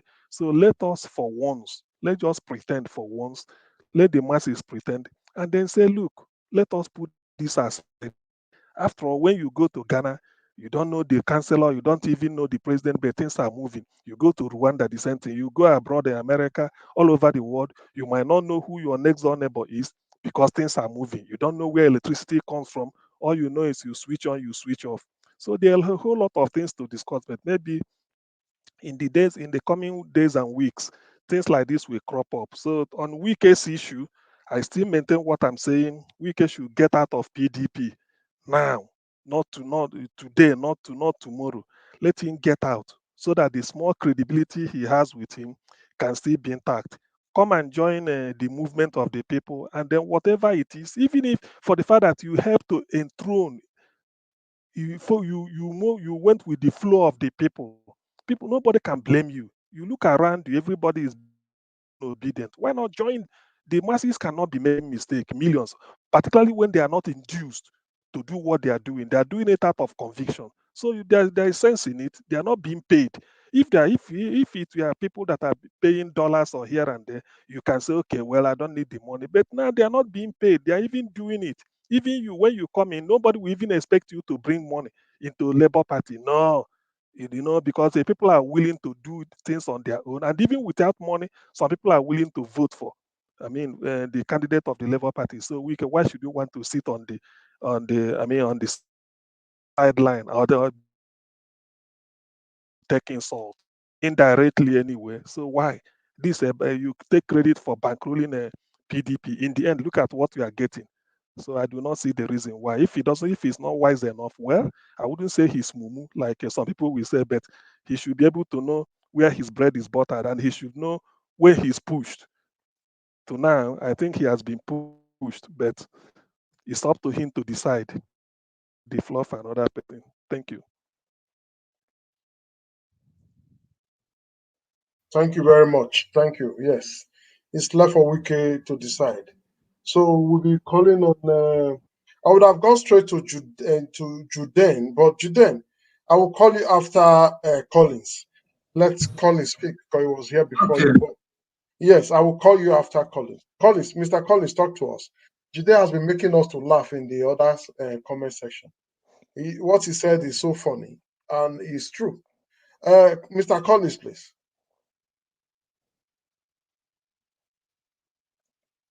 Hello, Mr. Collins. Is ROV Collins ready for us? It shows that ROV Collins is not close to his divers or something. It means then you can just have the floor. And instead of telling us privately, tell the world what you just said. I don't need to say it for you. Go ahead, sir. Well, let me start by that by saying this that all these politicians that are cross carpeting every time they jump from one party to the other. P2B own is not a is exception because his own is done with integrity because he refuses to soil his hand. But other ones that have been jumping from one party to the other, it speaks volume of their intent. Okay, their intention, it shows that they don't have any ideology. They are just self-serving. They are just serving their political interests and ambition. They don't like you that is always coming out to vote for them. They don't have your interest at heart. Okay, they don't have anything that they can say that this is what we believe in. This is what we are pursuing. Otherwise, if they do, they won't be jumping from one party to another when it does not favor them. Remain in their own party to pursue their goal. Wike own he remained in his party because he thought one day he would become a president. I think that was the pivotal main aim why he decided to stick in there. Well, for me, I don't have any sympathy for him at all because he's a murderer and a thief. So I don't even have. In fact, I think Nemesis is catching up on him. I cannot forget in a hurry what he did in Obibo, how he massacred his own people because they went to take the palliative that belongs to them. He therefore singled out a particular section, to massacre them, labeling them IPOP.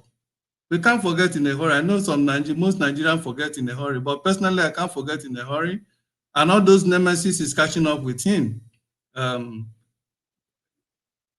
Again, he stole his state money to go and campaign, to go and pay millions of dollars, millions of naira to buy candidates. hoping that he's going to win. All those money he went for his primary, where did he get it from? If not stealing it from the state money, the money that's supposed to be meant for the people to develop the state and then to provide enabling environment for private investors and small-scale investors to thrive and people to thrive. He gathered them together and starved the state of funds to develop the state in order to actualize his inordinate political ambition.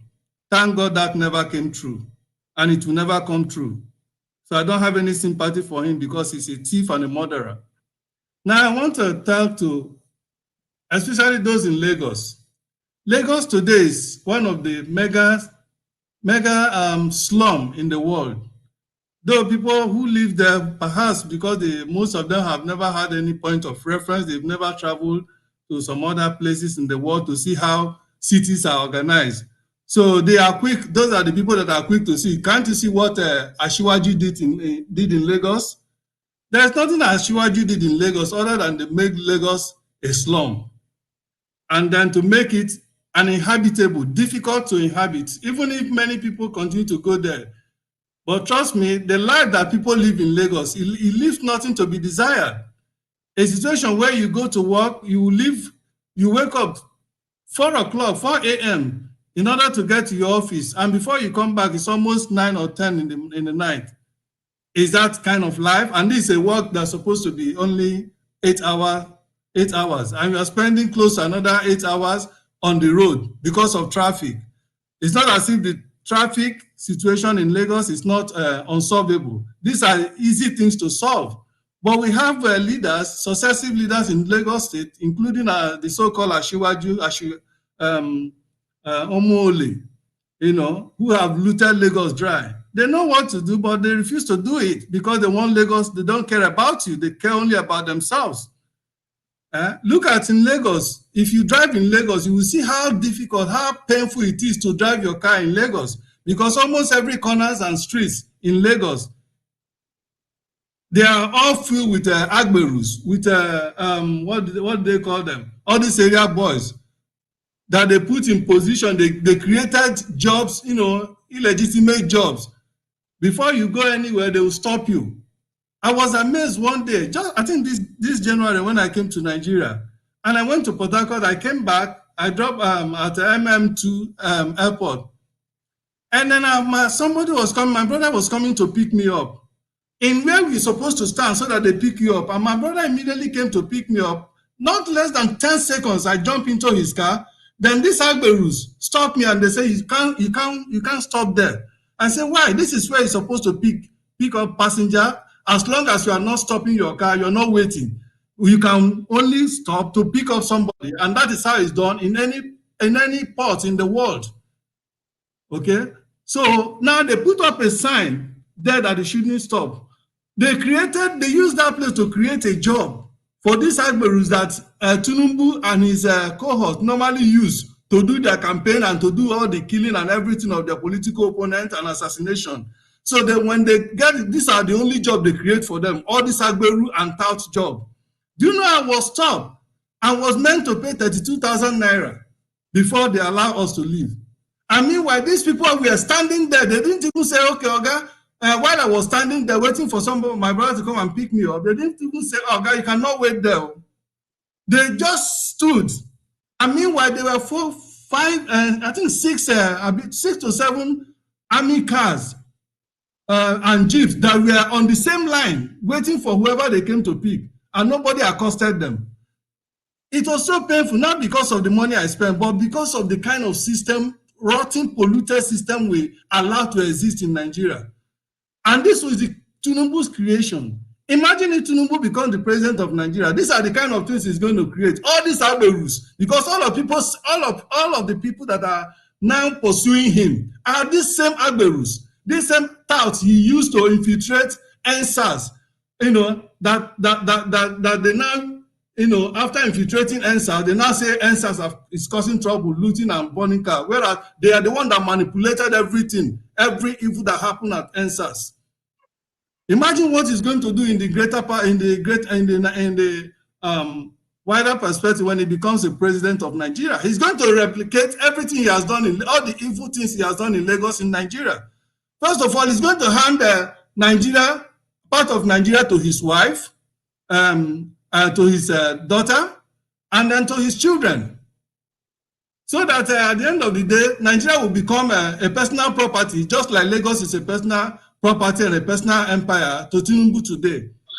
And then a foreign country, we are giving it to a man that is falling, a man that cannot even stand 2 minutes. Some of you guys have seen him recently. Anywhere he goes now, there are 3 people that are stationed, one holding him on the right hand and the other one on the left, and another one at the back, making sure he doesn't fall. Anywhere he's going, you should watch. This is exactly what they are doing now. And now, Nigeria, I ask you a question. How can this person be your president? Are you not ashamed to even contemplate?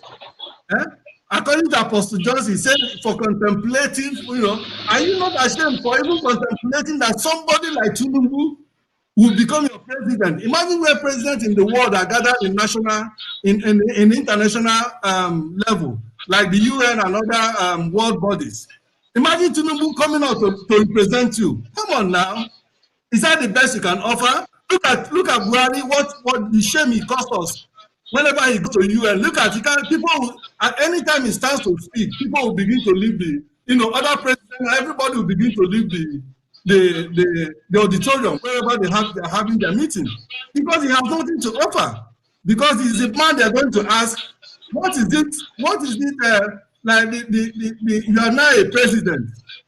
You are now a president of Nigeria.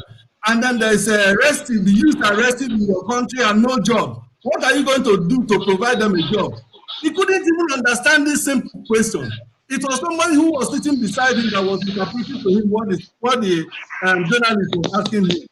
And then he now answered, in all honesty, you can't expect me to treat the same everybody equal. Those that gave me 75% vote, 73% vote, and those that gave me 5% vote, I cannot treat them in honesty.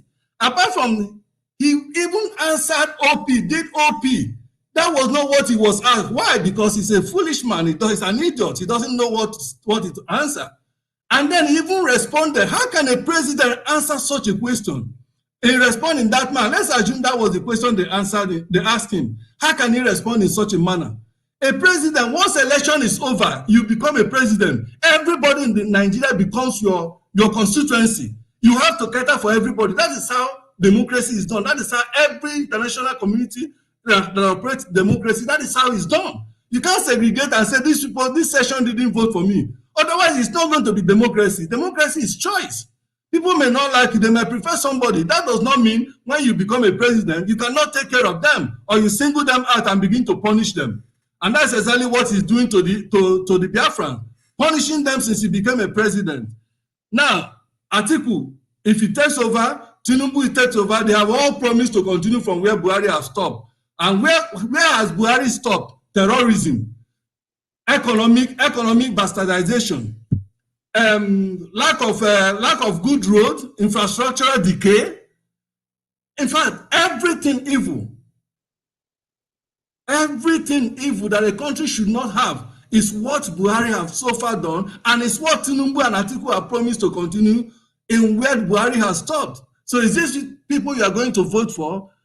I asked you guys this, I asked every Nigerian this, whatever money they're going to give to you, like those they have given money, like this Zach Orji, this useless Zach Orji, the Nigerian, that movie artist. I thought that guy has a reputation. I don't know, many Nigerian movie stars, they are just I don't know, they're just like prostitutes. They don't have any integrity at all. Zach Orji coming to campaign, telling that he knows Asiwaju. In fact, that is the high because of what he has collected money. How many? 10 million. Well, Nigerian, it's up to you. It's up to you. P2B, God has given him to you guys. God has given him to us. So it's up to you to know what to do with it, with him, and to carve a new path that will lead to development, that will lead to economic revamping. Okay, it's up to us. It's up to you whether to collect money and eat for only one day and then mortgage another 4 years of your life and your future. It's up to you. I rest my case. Okay, thank you very much for your talk. But there's what you wrote here. All these politicians that are decamping, are recamping, in Nigeria politics can only be described as political prostitutes. So the prostitutes in Nigeria should protest if they are arrested with those politicians. That's what caught my interest. So you Yes, mean yes. I like mean, they're the governor of Edo State now going after prostitution, meaning they should even arrest him because he decamped. It's also a yes, prostitute. That's what you said, a prostitute. of Anyway, course, I don't know. I have a phone here. I don't know. of Person course. is contributing. Go ahead. Go ahead. Yeah, yeah, that is true. Because what does prostitute do? They offer themselves for money. And what is this politician that are the camping and recamping? They are offering themselves. They are going where they will be able to continue to steal our money. Okay, they have no agenda. They lack no integrity. Like the prostitutes doesn't have any integrity. That is how these people Yes. are. Are you calling to contribute, sir? Yes. Hello. Yes. Okay.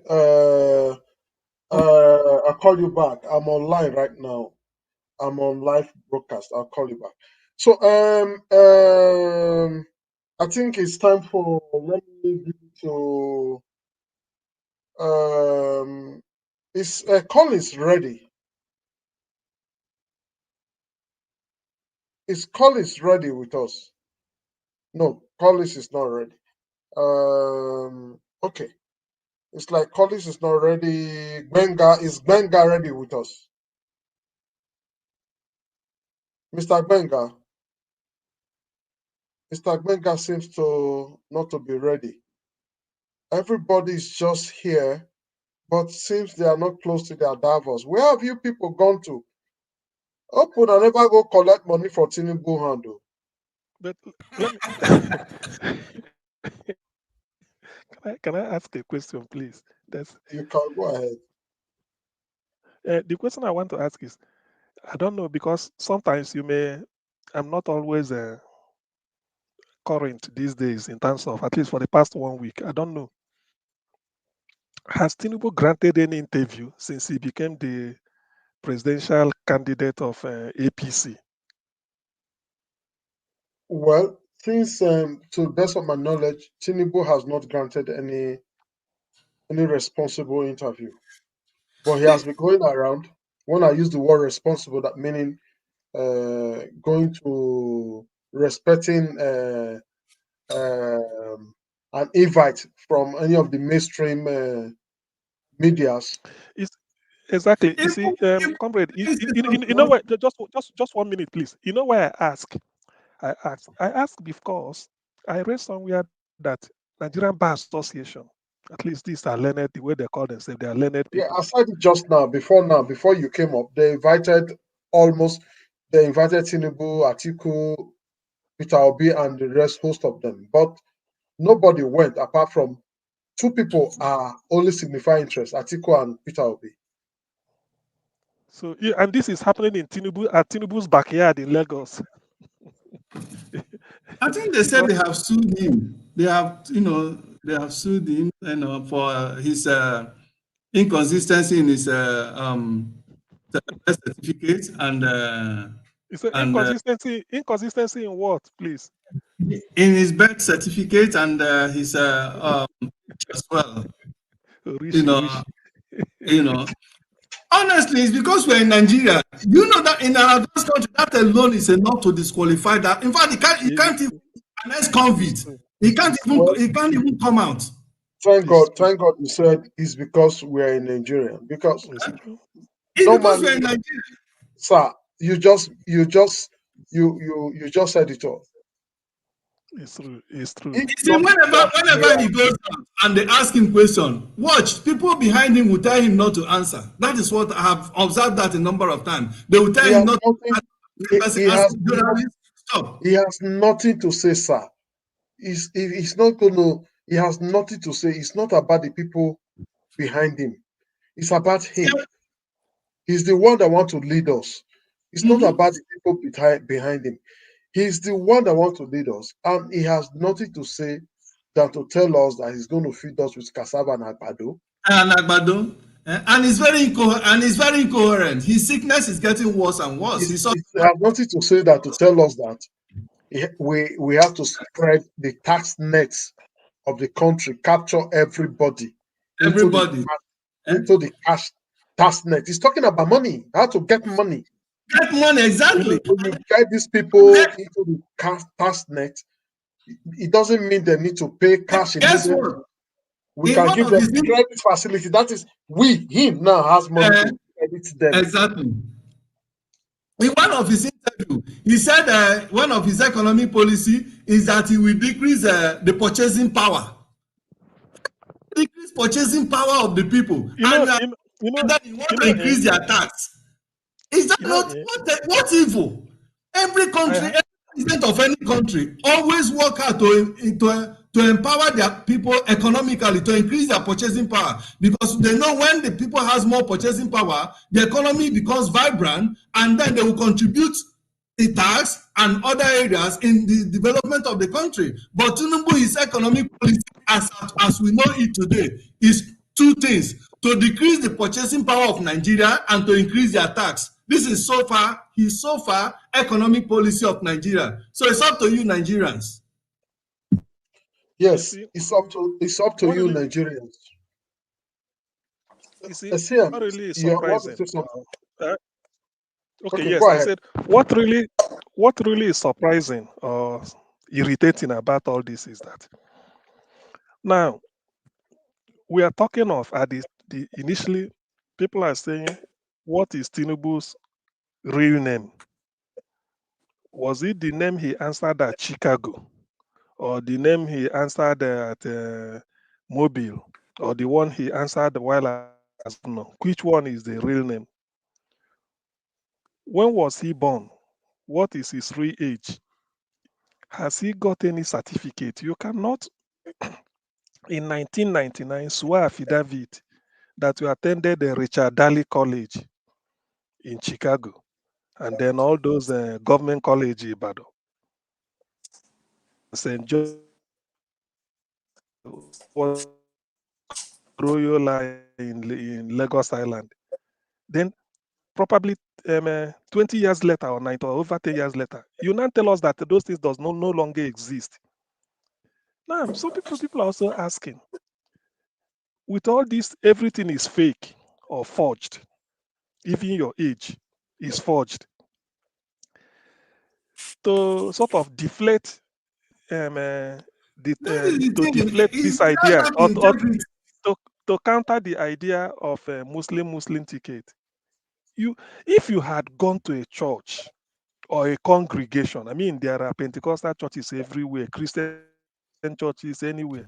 You go there because they will welcome you. Then maybe you participate in one of these, they make offer and then say something. At least that shows a little bit of respect and credibility to the Christian faith. But for you now to recruit Agberus and wear them cassocks as bishop, only to come and fool Nigeria and fool people. Oh, You know, you Nigeria. know, you know, you know, you know, you know. This is in fact because when I knew, okay, look at the APC chairman. When I knew, sorry, I know sometimes I can't help, but I cannot help laughing. The APC chairman Abdullahi Adamu, a staunch Muslim by everything. He went to church. He doesn't know what to say. He say, "Praise the Lord" after Hallelujah. That type of thing with his cap on, because they are desperate just to make amends. Like I said before, Can or I like say something? please you say, let me know. Or like Wike we say, if you know they in, so if your ticket It's not Christian, it's a Muslim. It's still Muslim. There's no way he's going to turn overnight and become Muslim Christian or Christian. So if he know they, he know they. When I look at all these things, and I said, well, are Nigerians thinking what I'm thinking? Or are they not seeing what I'm seeing? Because this is a sign of what is to come. You can't bring this man in. One, he's sick. He can't cope. If he's to be there for 6 months, are we sure that what he's signing is what he's telling us? If he can recruit, look at, he has no business recruiting fake bishops. All you need to do is you go to Catholic Bishops Conference. You cannot, you say you want to address the Christian party. Christianity, they will allow you. Catholic bishops or whatever, or Pentecost or Christian Association of Nigeria. You say you want to address them. When you are addressing them, even if they know that you have Muslim ticket, but the fact that the people you are talking to are genuine, nobody can say, well, at least. But for you now to go and recruit, motopack touts, promise them, and look at it again, promise them 100,000 and then give some 30,000. That one is another scandal again. This man, and they are complaining because if we had paid them 100,000, probably we may not know that they are fake. But the thing is that you promise we still know they 100. are fake. Yeah. From their You promise faces, from their faces, from the look, and from the way they dressed, You will from the even way they know were yes, changing. okay. No, It don't no, show. comrade. when they were If you had paid them changing. 100, if you had paid them 1 moment, if you had paid them 100, some of them will still be CM, bold enough to say, "Oh no, the original." But you have not helped your case by one. They are fake, and they want to cover their fakeness. Then you underpay them again. Which one you then, my CM. brother? So, Let me, Excuse let me, me. excuse me. You Can see, I you come see, in here, CM. please? Our people. You remember our people says that you can't learn how to use a right hand, a left hand in an old age, right? This man grew up. His foundation was crooked. He grew up in a crooked way. He has been involved in cheating and all shady characters, shady things. He can't just change. It's in him, it's in DNA. And unfortunately, he has passed it on to his children, including his son that is in charge of the billboard in Lagos. Only God knows how much money his son just bought a wristwatch of how many millions had a wristwatch of how many millions of naira. It's in their DNA. They can't give what they don't have. All they have is nepotism, everything fake. is Okay, crookedness, is bribery, is corruption, Fake. it's evil, it's killing, all kind of Fake. dubious things. we have It's in one their woman, Everything one fake. woman just one powerful woman just joined us. The person of Omoye's corner. She's one woman I respect very well. I'm happy Okay, she joined us okay. now. Yes, It's Margarita fake. was here before. She left, and now I've not been comfortable because too much men around me. Now we have a woman among us. I'm very comfortable now. Madam Omoye's corners, please. Thank you very much for the Omo, kudos. Thank you, thank you. Thank you for a great job. Thank you whether for you like to the fake safe, we panelists. go know. I've been listening, oh, but I've been busy myself. But so what made me call in? Greetings to every panel member, everyone that has spoken. Your contributions were great. I listened to everything. I think there's a lot that we can learn from each other. So I was listening to CM. It was because of CM I called in. Augusty, and thank you very much for that point that you raised, specifically when you stated that we should come up with demands. Oh my God, I don't know. I think that is a very, very important point that we need to latch onto. We need to stop asking, what are they coming to do for us? Yes, they're going to come and tell us what they want to do, but we need to show up because we are the ones who are hiring these people. It's not the other way around, like some of the panelists have already alluded to, right? We are the ones hiring them. When you go to a company, right, they already have their duties set out for you for the role that you're coming to take, right? But you also have your own. Now they're going to ask you, what are you bringing to our company? Why do you think we should hire you? Why do you think you're the best fit for this position? and you will have to tell them what your best fit is. And then those duties that have been listed for you, right? It is assumed that you already know them, even though there'll be training. This is very important. I don't think that I don't want us to just take that point that CM raised with levity. I beg you, if it means that as a platform we can all come together and write and do and just bring state points, and somebody can just take notes, somehow we need to do this. This is very, very important. It made so much sense when CM said it. I don't know why. Maybe I've heard it before, I don't know, but I just think it's very, very crucial. That point he raised, that we should go to them. For instance, they are coming for interviews. We shouldn't be asking them, what are you going to do about this? What are you going to? No, it's redundant. We've been hearing that too often. Let's come up with our own list. This is the demands of the Nigerian people. These are their demands. Electricity, time frame, within your first 6 months to 1 year. We want to, is it realistic? You know what I mean? Like, we should come up and maybe talk to people who are into this types of things like energy or whatever, and come up with strategic, time frames within which they should accomplish these things. And I think another thing that, after listening to everybody speaking, here's one thing I came to.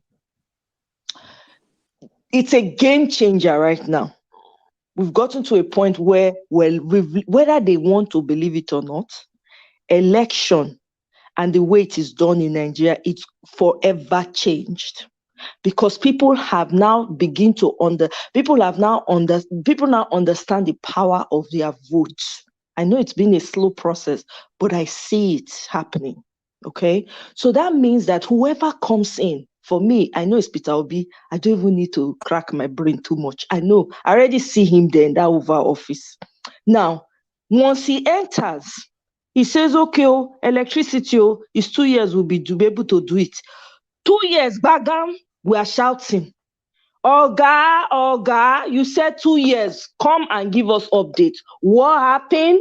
Why did it not happen the way you say? What were the hindrances? So what are you asking again now? What is it? This is what we need to be doing going forward. And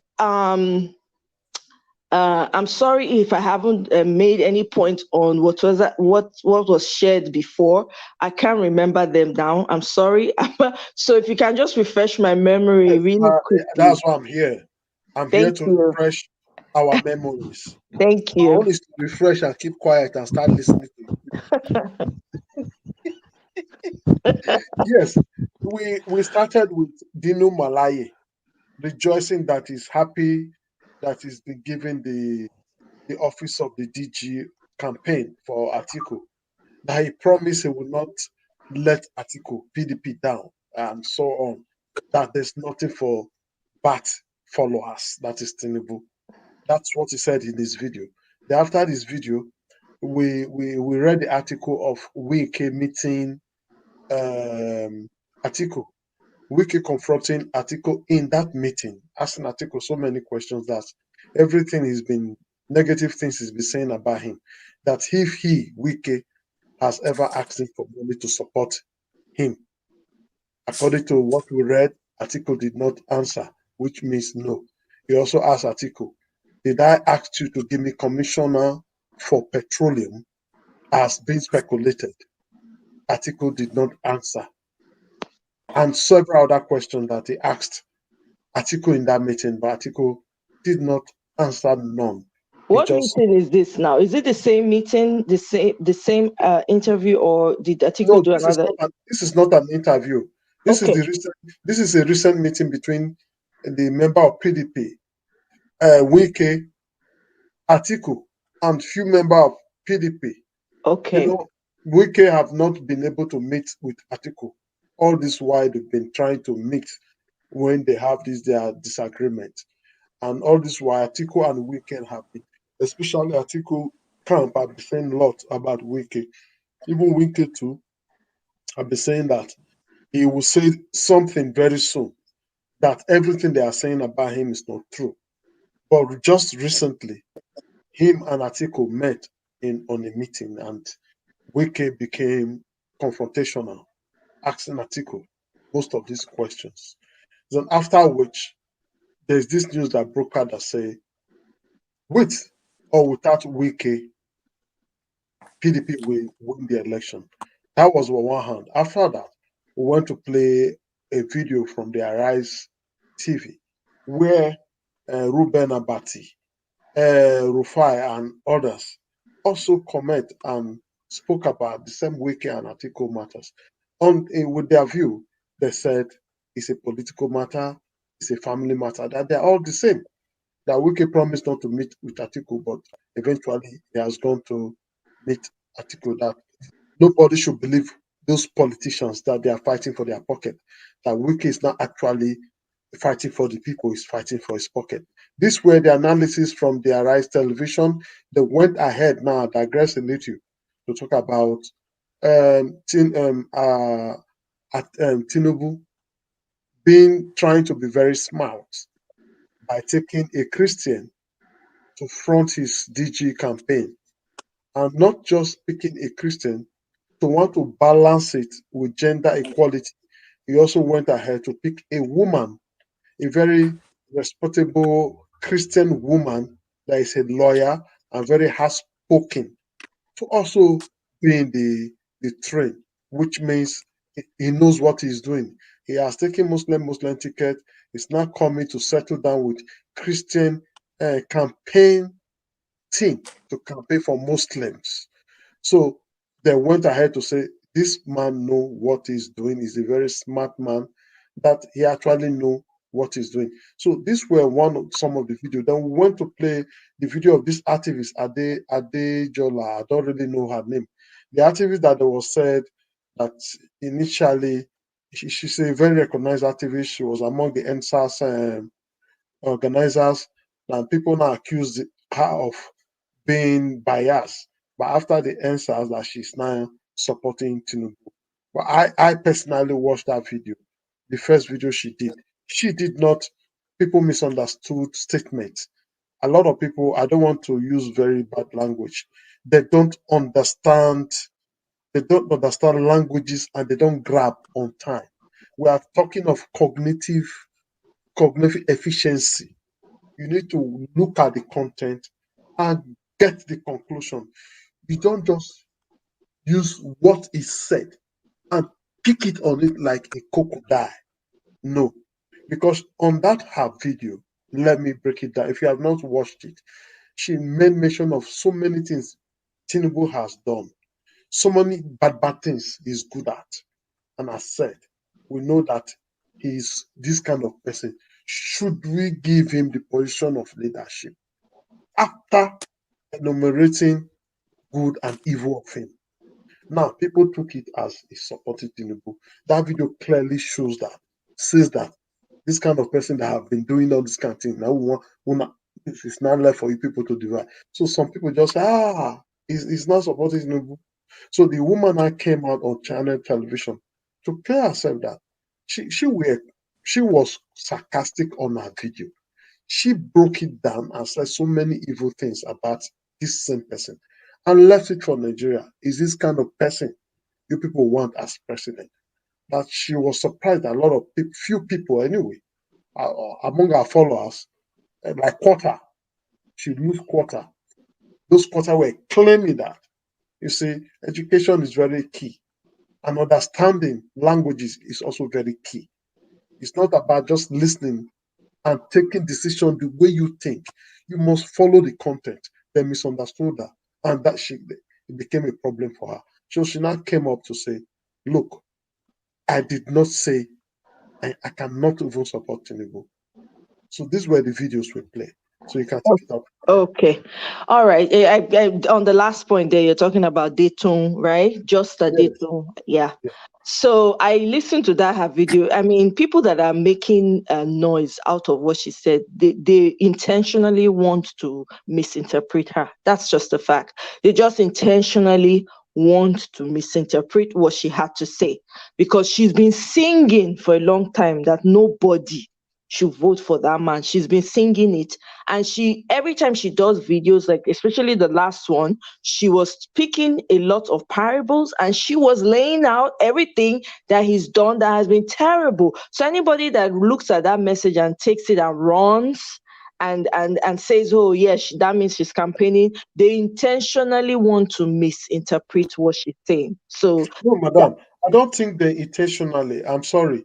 Let's not use the word intentionally because some people, we are talking about public duties here. We are talking about looking at, if you must manage human management, you will agree with me that if you have 100 people here with you, I tell you, they all don't think the same thing. Like they don't have the same cognitive grabbing the way you have, but they want to believe they are like you. yeah, but the truth is, you cannot control what the entire 100 people are going to take away from you. Cannot No, control it's their not understanding. intentional. They don't understand. It's not intentional, man. They No, don't sometimes it's understand. intentional. I can say that. Yeah. We can both agree. We can both agree and disagree. Yes, there's some people that would intentional, even if you're saying something and it makes sense, they will intentional. We have to understand we're in an election here. Yeah. These people have people that are running for them. So they're looking for ways that they can take people's comments or videos out of context and make it look like they're saying something different. Okay, now, man, if you say it's intentional, can you change God to devil intentionally? That's a different question. No, what I mean That's is a different question. No, you can't. okay. No, that's not. I don't think that analogy does not All really right, have. okay. I don't think so. With due respect. Maybe I should put it in another perspective. What I try to make is this: what is true? If you like now, whatever you are saying is true, and if I could understand that this thing you are saying is true. Do you know that some lot of people will not be able to? They will misconstrue you. Not that they want to intentionally bring you down, man. They just There are don't some people understand. that are intentional about it, and there are Yes, also some people that I don't agree. understand. I agree with you that there are few people that are intentional, but this is so real and open. So bringing this kind of matter out when anybody that have the right thinking cap, like you just said, you listen and you agree with me that she never on her video. I don't follow her, but that particular one, somebody sent it to me. I saw it. I said, well, this woman did so well. It was very creative and destructive and not even praising this person. But I was surprised. Some people are here, they say it is support. I look at where is this support coming from? You see, this life we are. Well, I could also agree with you that some people may intentionally want to bring you down because we're all passing through this. Sometimes Exactly. you do things truthfully with your heart, truthfully. Mm-hmm. Why some other person will misunderstood you and misinterpret you, all Yes. because of selfishness and greed. Thank you. Where are we going to? Exactly. You see, so we agree on our own on our own take on it. We both agree because we're talking to just like now as we're speaking, everybody's speaking. There are people who will vehemently disagree. There will be people who will say who will intentionally take what you have said. Wrong intentions are not pure because they're looking for a different narrative. That's just social media for you. Everybody would take whatever they want to take. And especially now that we're in an election year, people are looking for who they can disparage, especially if you are not their candidate. Apart from the obedient, so I can say that obedient people are not looking for anyone to disparage. Obedient people they have facts to back. They don't even need to say anything to this. They just have facts. Okay, this is what my candidate is doing. This is what he wants to do. We believe in him. Tell us what your candidate is going to do. They don't have anything to say. So when people like that don't have anything to say, they're going to look for people who have something to say and try to get in, take advantage of what they're trying to say, run with the wrong narrative, just like that journalist, for instance. He's coming out and crying like the victim, like, oh, that they are coming after him, they are sending threats and all of that. But you already you did the dress in the first place. Why would you put somebody's name who's still alive, very strong, healthy young man? You put his picture and you say, and you write something derogatory. Indirectly, you're wishing the worst on that person. That's all. Yes. That's already a threat in and of itself. Now that people have taken that and have corrected you, those that have corrected you have corrected you. Those that have taken it to the extreme have taken it to the extreme. You're now crying blue mother. It makes no sense to me, you know. So that being said, that lady is doing what she knows she can do, and you know what? She's not that one. Not even be my problem now because I will be that thing. I consign me. Every other thing is irrelevant. Then next to Atiku, what is they call? Not be Atiku. Yeah, now you Atiku na noise maker na.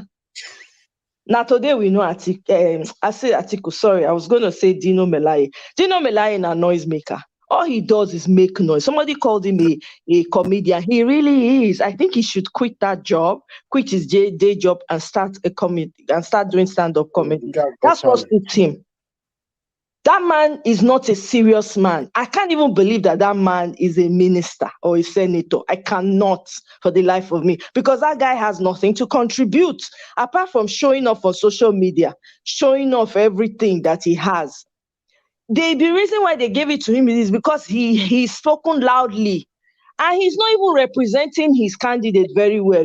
Did they not watch that video where he came out with his full chest to say because the man married from the northeast and the west, that means he's qualified to be president? They not look that video, or maybe they don't understand. To your point, Mr. Leftist, it's possible to say the understanding low for that one, because I personally will not give somebody like that the voice to be running the campaign for me. It's not going to work, right? Okay, put that aside.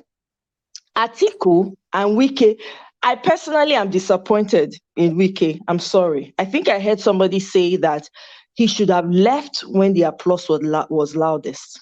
Yes. Absolutely agree with that guy. Yes, I did, my sister. It's me, I did. Mr. CM, because you made a lot of points. So, Mr. CM, I beg, Mr. Leftist, Niger Watch, you see that clip of Mr. CM? The entire conversation. I'm serious. I'm not joking. This is not. This is for. Not put me for trouble, please. No.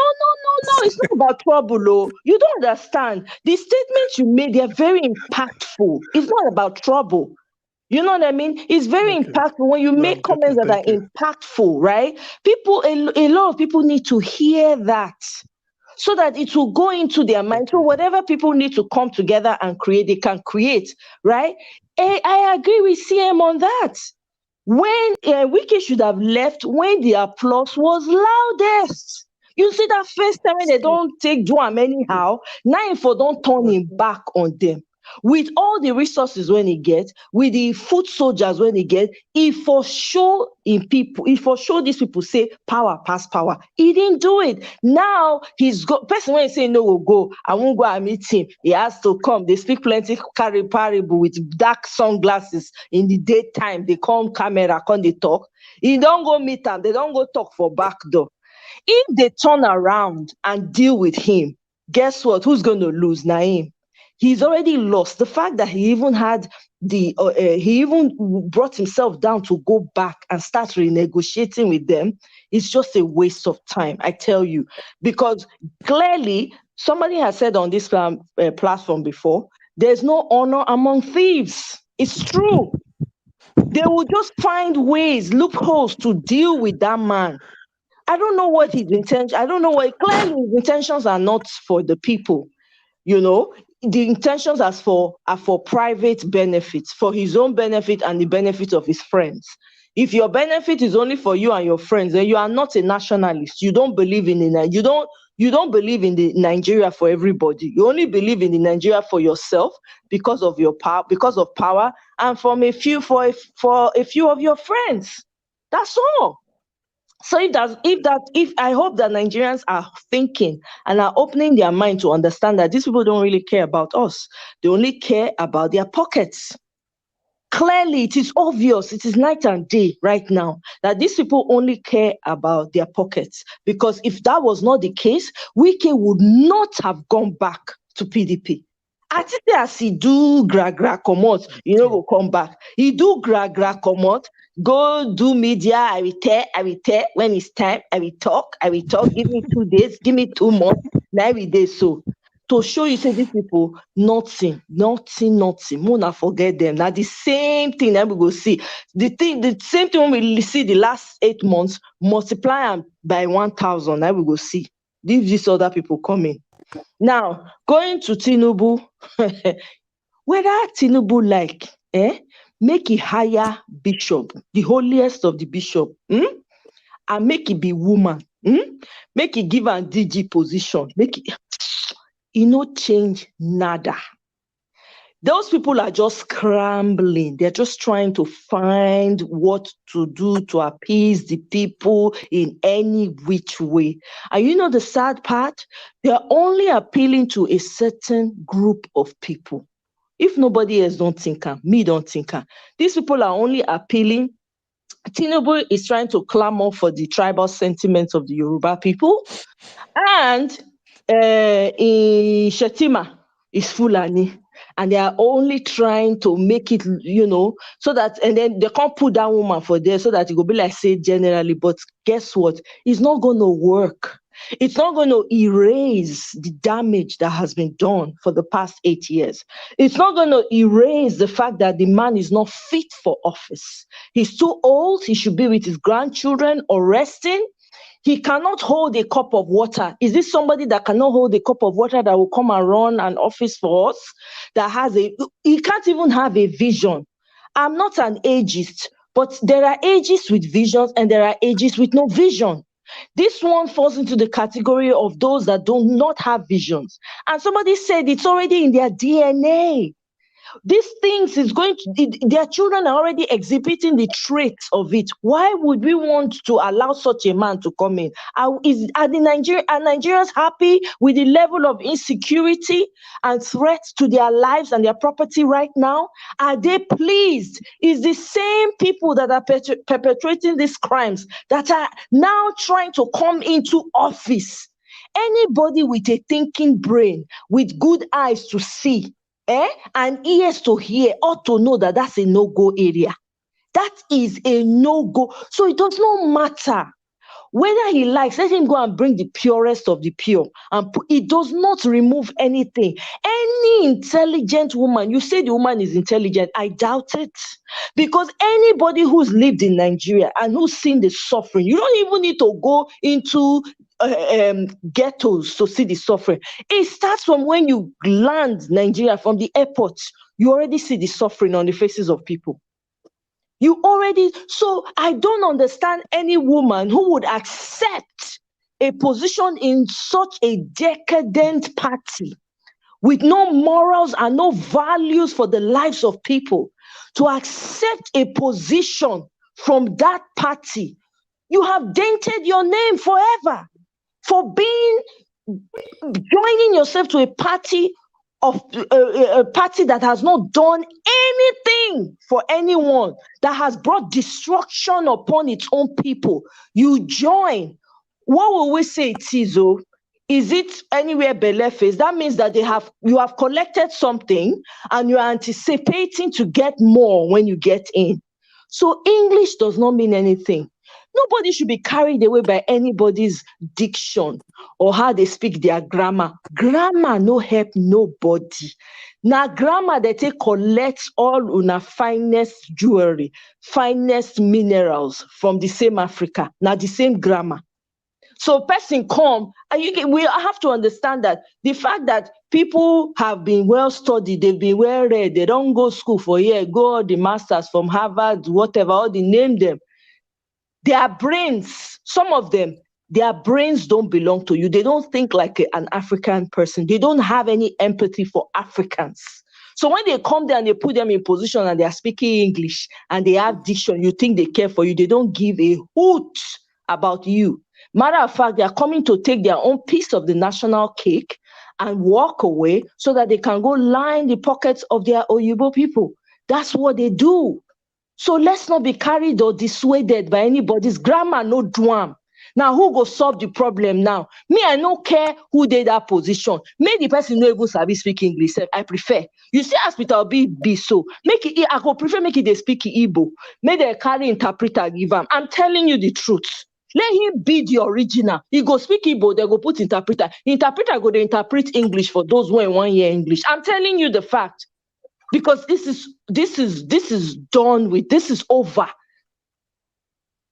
All we care about right now is putting the right person in office, and we must do whatever it takes in our power, in our capacity, to ensure that it happens. It doesn't matter if it'll be from the east, west, north, or south. I don't care. What I care is he capable? Is he able to do the job? Now, going to the what's it called? The journalist, whatever, the Rufais and the other guy, when they were talking and sharing and talking about Wike, of course, they've said it all. They're all for their pockets. They are not honest people. And I'm so glad, because it's almost like God has now decided this is the year of exposure. This election year, are you not amazed by the amount of exposure, exposure of these people that we're getting on a regular? Have you guys not thought about it? Is it coincidence? Have we not had internet for a while now? Why is it that now everything is just being exposed? If you do small like this, and people need to understand, Peter Obi don't be person when you feel just do anyhow. Waiting day that man back and front and all around him. He passed everybody. He passed the whole world. If you touch him by mistake, if you touch him the wrong way, una notice say no, even they sometimes they know what they happen. People go just rise up for him. If they not rise up, the person secret go just get exposed. You go, yeah, it just be like say they go just strip the person naked. So since you want to touch this man, oh yeah, let's see your own nakedness. I'm telling you, people need to be careful. If they never let me, they go, they let me not leave that man. Leave Peter Obi alone to do the work that God has called him to do, and keep your sentiment in, dig a hole and bury your tribal sentiments. Okay, because it's not going to fly anymore. We have heard cases of people denouncing. They almost paid Peter Doce. The man say, "I no want." They pay Oswafia goes to London. The man say, "I no want." It's not about money. Will not do it again. No. 10 million. You go yellow. So you show me what you can do, I follow you. You don't show me, I rest. Igor Yeluole or Zesan. He does speak in tongues. For those that have spiritual ear, who understand what she just said. Igor Yeluole, he said, is there any man of God that can interpret language? Yeah. CN. Okay, we don't have CN no more. Igor Yeluole. Which language are you in? You want somebody to interpret? Igor Yeluole. Igor Yeluole. Money cannot do it. Money cannot do it again. I know that we have so many men of God here. Hallelujah. Amen. So please, Praise the Lord, somebody. Can I chip in here some, because my internet was bad before, so I have to change my internet something. So concerning the lady that was that is just for you. Is it just for you, Mr. Emmanuel? Yeah. Okay, Mr. Emmanuel, quickly just say something, because Samson Scott have something to say after you. Okay. The lady that was just hired. Oh, Mr. Emmanuel, hold on, please. I'm very, very sorry. You know, the way Tinubu like money, now so me, I like money. But I know they do forge. I know they like fake. I not change fake name, no fake age, no fake profess, no fake bishop, no fake YouTube channel. This is who we are. So why I say so, I want to use opportunity to quickly appreciate one person, Awonogbe Ferdinand, that just gave us a super chat. I stopped you because I got it, like, maybe you don't know me. Well, by the time super chat start coming in, I will not sleep. Tomorrow I'm still here till tomorrow morning. Of course. If no super chat now, me, I will tell you I'm tired. I want to go and sleep. But when super chat start coming, you will not see me sleep. So, Ferdinand, thank you very much. God bless you from now on, even before now, God don't bless you, because God never bless you. You're not going to do what you just do. Widow's mind, the little you have. It's not that you have it much, but you decide to support us. Thank you for this support. We really, really appreciate you. Thank you very much. Thank you. God bless you. So, Mr. Emmanuel, go ahead. Okay. Concerning the lady there, people are talking about Tinubu being too smart to bring in. It's not a big deal. Why I say it's not a big deal is that he's trying. He's smart. He's smart enough, to pick a Christian. But I want to say here that if that lady is actually a Christian, is she bigger than the Khan Isep that rejected Muslim tickets? Is she more clever than the rest people who have rejected it? The same people that have picked you now, after they enter office, they will turn around to start slaughtering your neck and killing you. What will you do? Because you are the one. People will not say you are the one who put them there. Because they are trying to use you to say you voted them into power, just like Buhari is doing. Buhari, Christians, Muslim, everybody voted for Buhari, but he turned around to be slaughtering some people.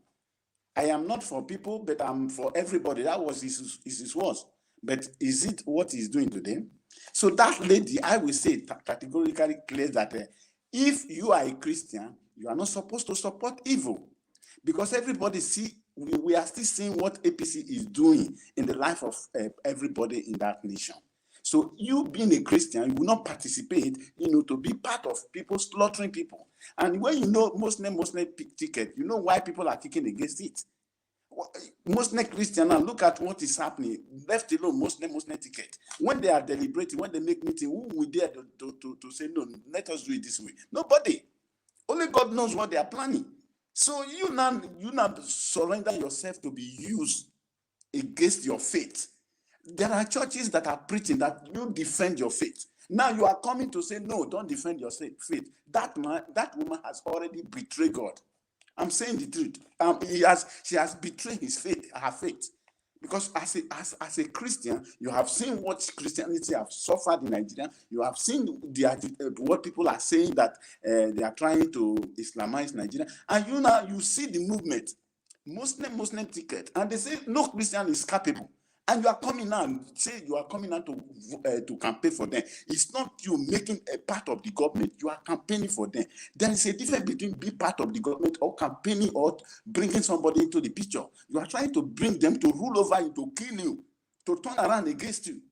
So I don't see it a big deal that somebody will now ask person, please come and help me, come and make me the president, or come and make me your superior. After making me your superior, I can come around and deal with you. That is just what Buhari is doing. And they want to repeat it. It's a smart thing. So I, for one, I will advise that lady to withdraw immediately if she's truly a Christian. Because she should go and read the Bible very well. She's not a Christian. So that is for that. Concerning the Wike and the rest of them, it's the same thing. The Muslim, the Northerners, can you hear me? We can hear you. We all can hear you, sir. Okay. They know how to play their game. Somebody was saying that Kwankwaso said, I will support my brother, which is a Fulani man. But the problem is that the Satanans are too greedy. They believe they know. That is the problem with the Satan. I want to speak the truth. They believe they know too much. When they want to talk about this zoning of a president, I remember Sowore mentioned that the structural party, he mentioned that it's not a constitution. It's not constitution. The same constitution he was saying that the constitution is flawed. He now said it's not constitution because they believe that with that they have the ticket. They can come in. But not knowing that after saying all these things, the Northerners they will dump you.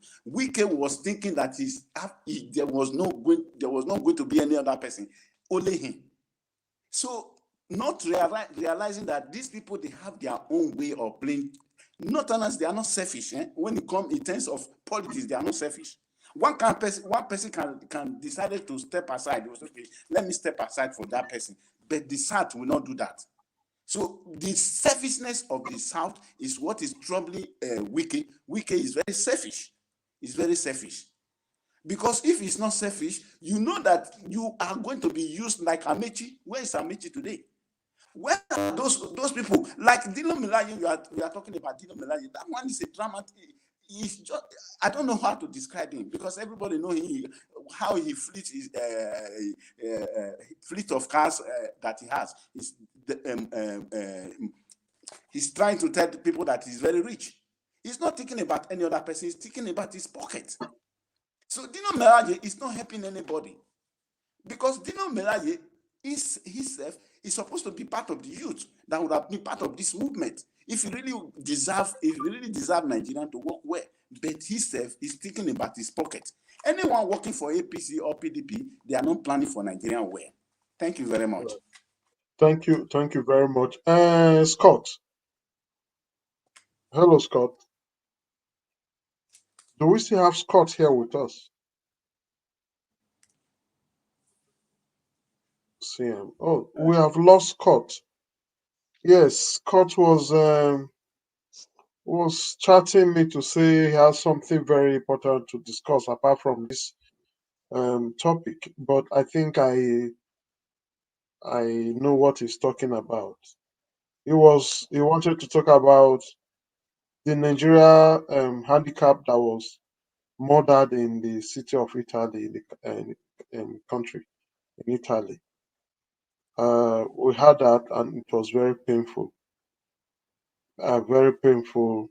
We saw some of the video when the man was strangling the lame man to death, and the Nigeria embassy in Italy has come up with a press review, and of recent, just yesterday, they also brought up some press review on how they've been working with Italian to make to make sure they have justice, and how the Italians they want the Italian to give the wife of the disease job to enable her care for the family the man left behind. I just told him to wait. He just explained on our private chat, and I said, okay, should wait. That they're going to be having a peaceful protest tomorrow by 2, according to him. I just told him to wait because I understand the velocity, because this one has to do with a Nigerian who was grossly murdered by these yellow persons. It's very unfortunate. Prior before that, about maybe a week to that, personally, where I am here, I lost a brother. I didn't just want to bring that one up. It was something very pathetic, and it really affected me. I was on a program like this on a Sunday when I got the call, but I put on my camera. I just put it off. Nobody knew what was happening. I put off that camera. Behind the camera, I was sharing tears. I saw this person just 1 week on a Sunday. Just like the following Sunday, I was called to be told that he's the one that I had. There was an accident in one lake. I didn't know it was my own brother from my own local government in Edo State that died. We buried him just last week, Monday, not this very Monday, the other Monday. But unfortunately, somebody on a YouTube channel went to do very funny stories about him. You see, sometimes we need to be very careful. It's not everything we hear we should believe. Somebody that does not know him came up on the YouTube channel. They call him brother Mike, and said so many things. They don't bush out somebody for France who was killed because he won 1 million euro. You see, Nigerians don't do wonder. He was just saying things that weren't it. I had to quickly come in when I saw it and spoke with him and make sure, look, bring down that video or make a correction for your sake. And he actually investigated me and discovered who I am and said, okay, because of you, I'll do it in 2 hours. He came up with it. And not long ago, we heard of this. This one was strangled. It's very unfortunate. Scott is not here to tell us because he lives in Italy. He should have been here to talk to us. But now that he's not here, I'm only just helping him if he's listening to us. I'm only just helping him to make the announcement that he wants to make.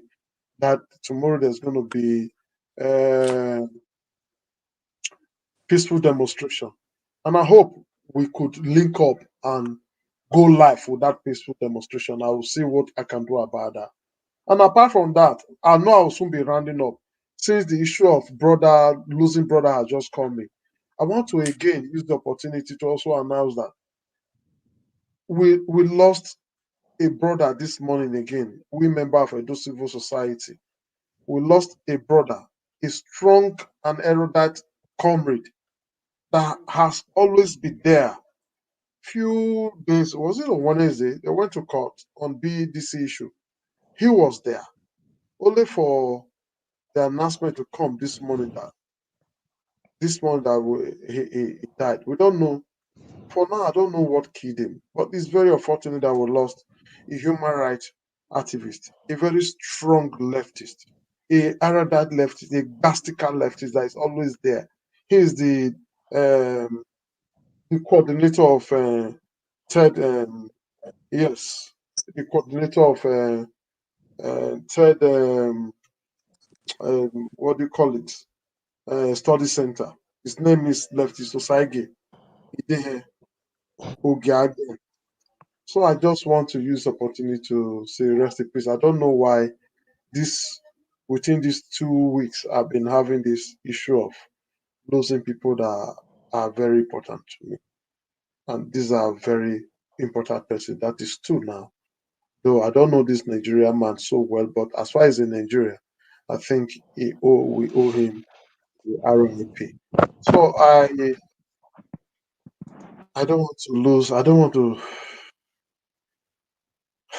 Okay. It's all right. Just it's one of those Yes, things. it's one of those things. It's one of those things. I Sometimes don't know. it does happen.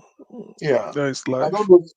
Mr. Benga, is Mr. Benga with us? We should be rounding up now. I just want us to round up.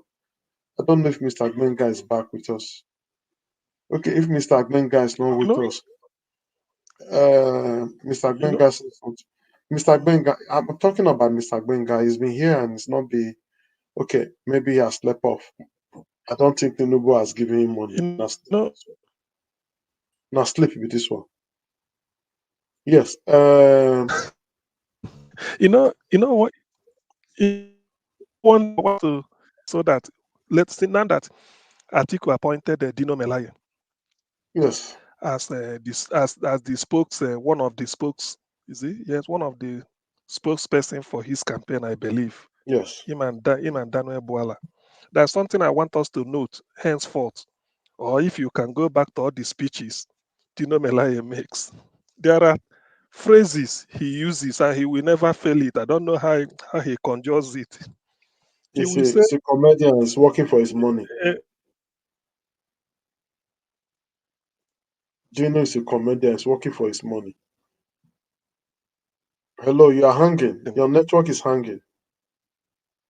So when the network frees you like this, as you find, you just stay like that. Stay like that. I don't know, it's Action. becoming so distant now.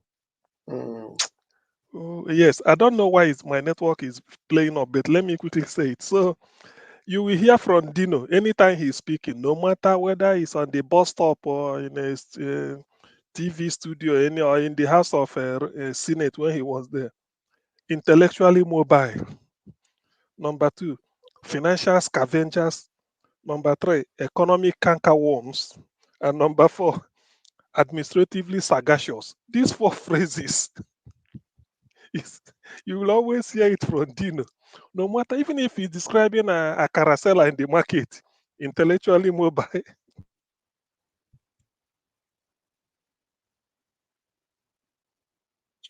your network. You don't attack Dino now. Very, Network don't hold you.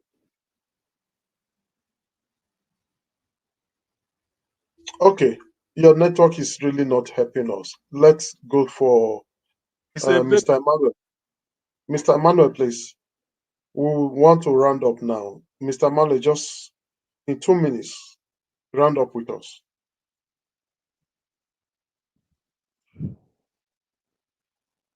Mr. Mano, please.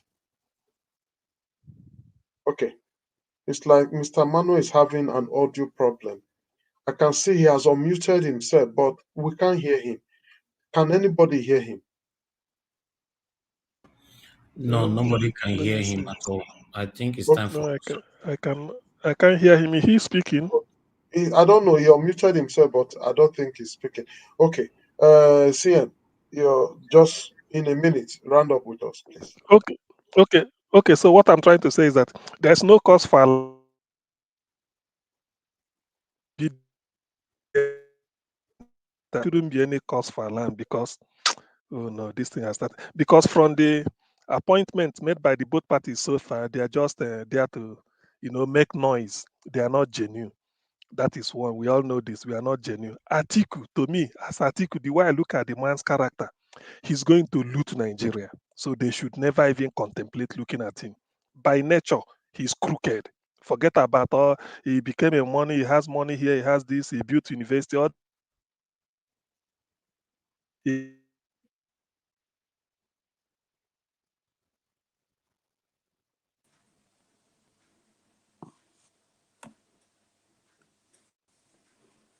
Yes, your network is also not helping. Okay. I think we're beginning to have network snitching now. I don't know where that one is happening. I don't think it's from my end because I can see you and feel you very well. Mr. Just for you, you are two now. You came in back. Can you hear me? Hello. Okay. All right. I think we should be rounding up now. I want to say thank you to everybody that have stayed up till now with us from the beginning till now. I want to say very big thank you. For people in the comment sections, you've done wonderfully well. For those that have given us super chat, like Ferdinand, Gome is always doing that. Who again, somebody else did that. I want to say thank you. We appreciate you very well because your support is really speaking loud here. Thank you very much.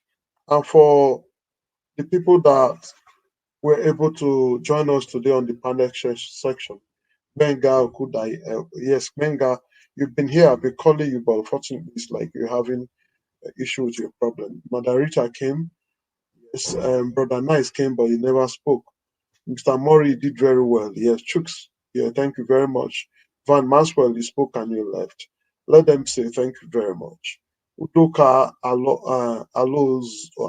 Alozie, you came and you didn't speak.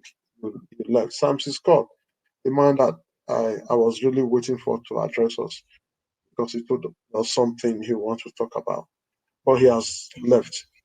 To Niger, thank you very much. Just for you, like you are still here.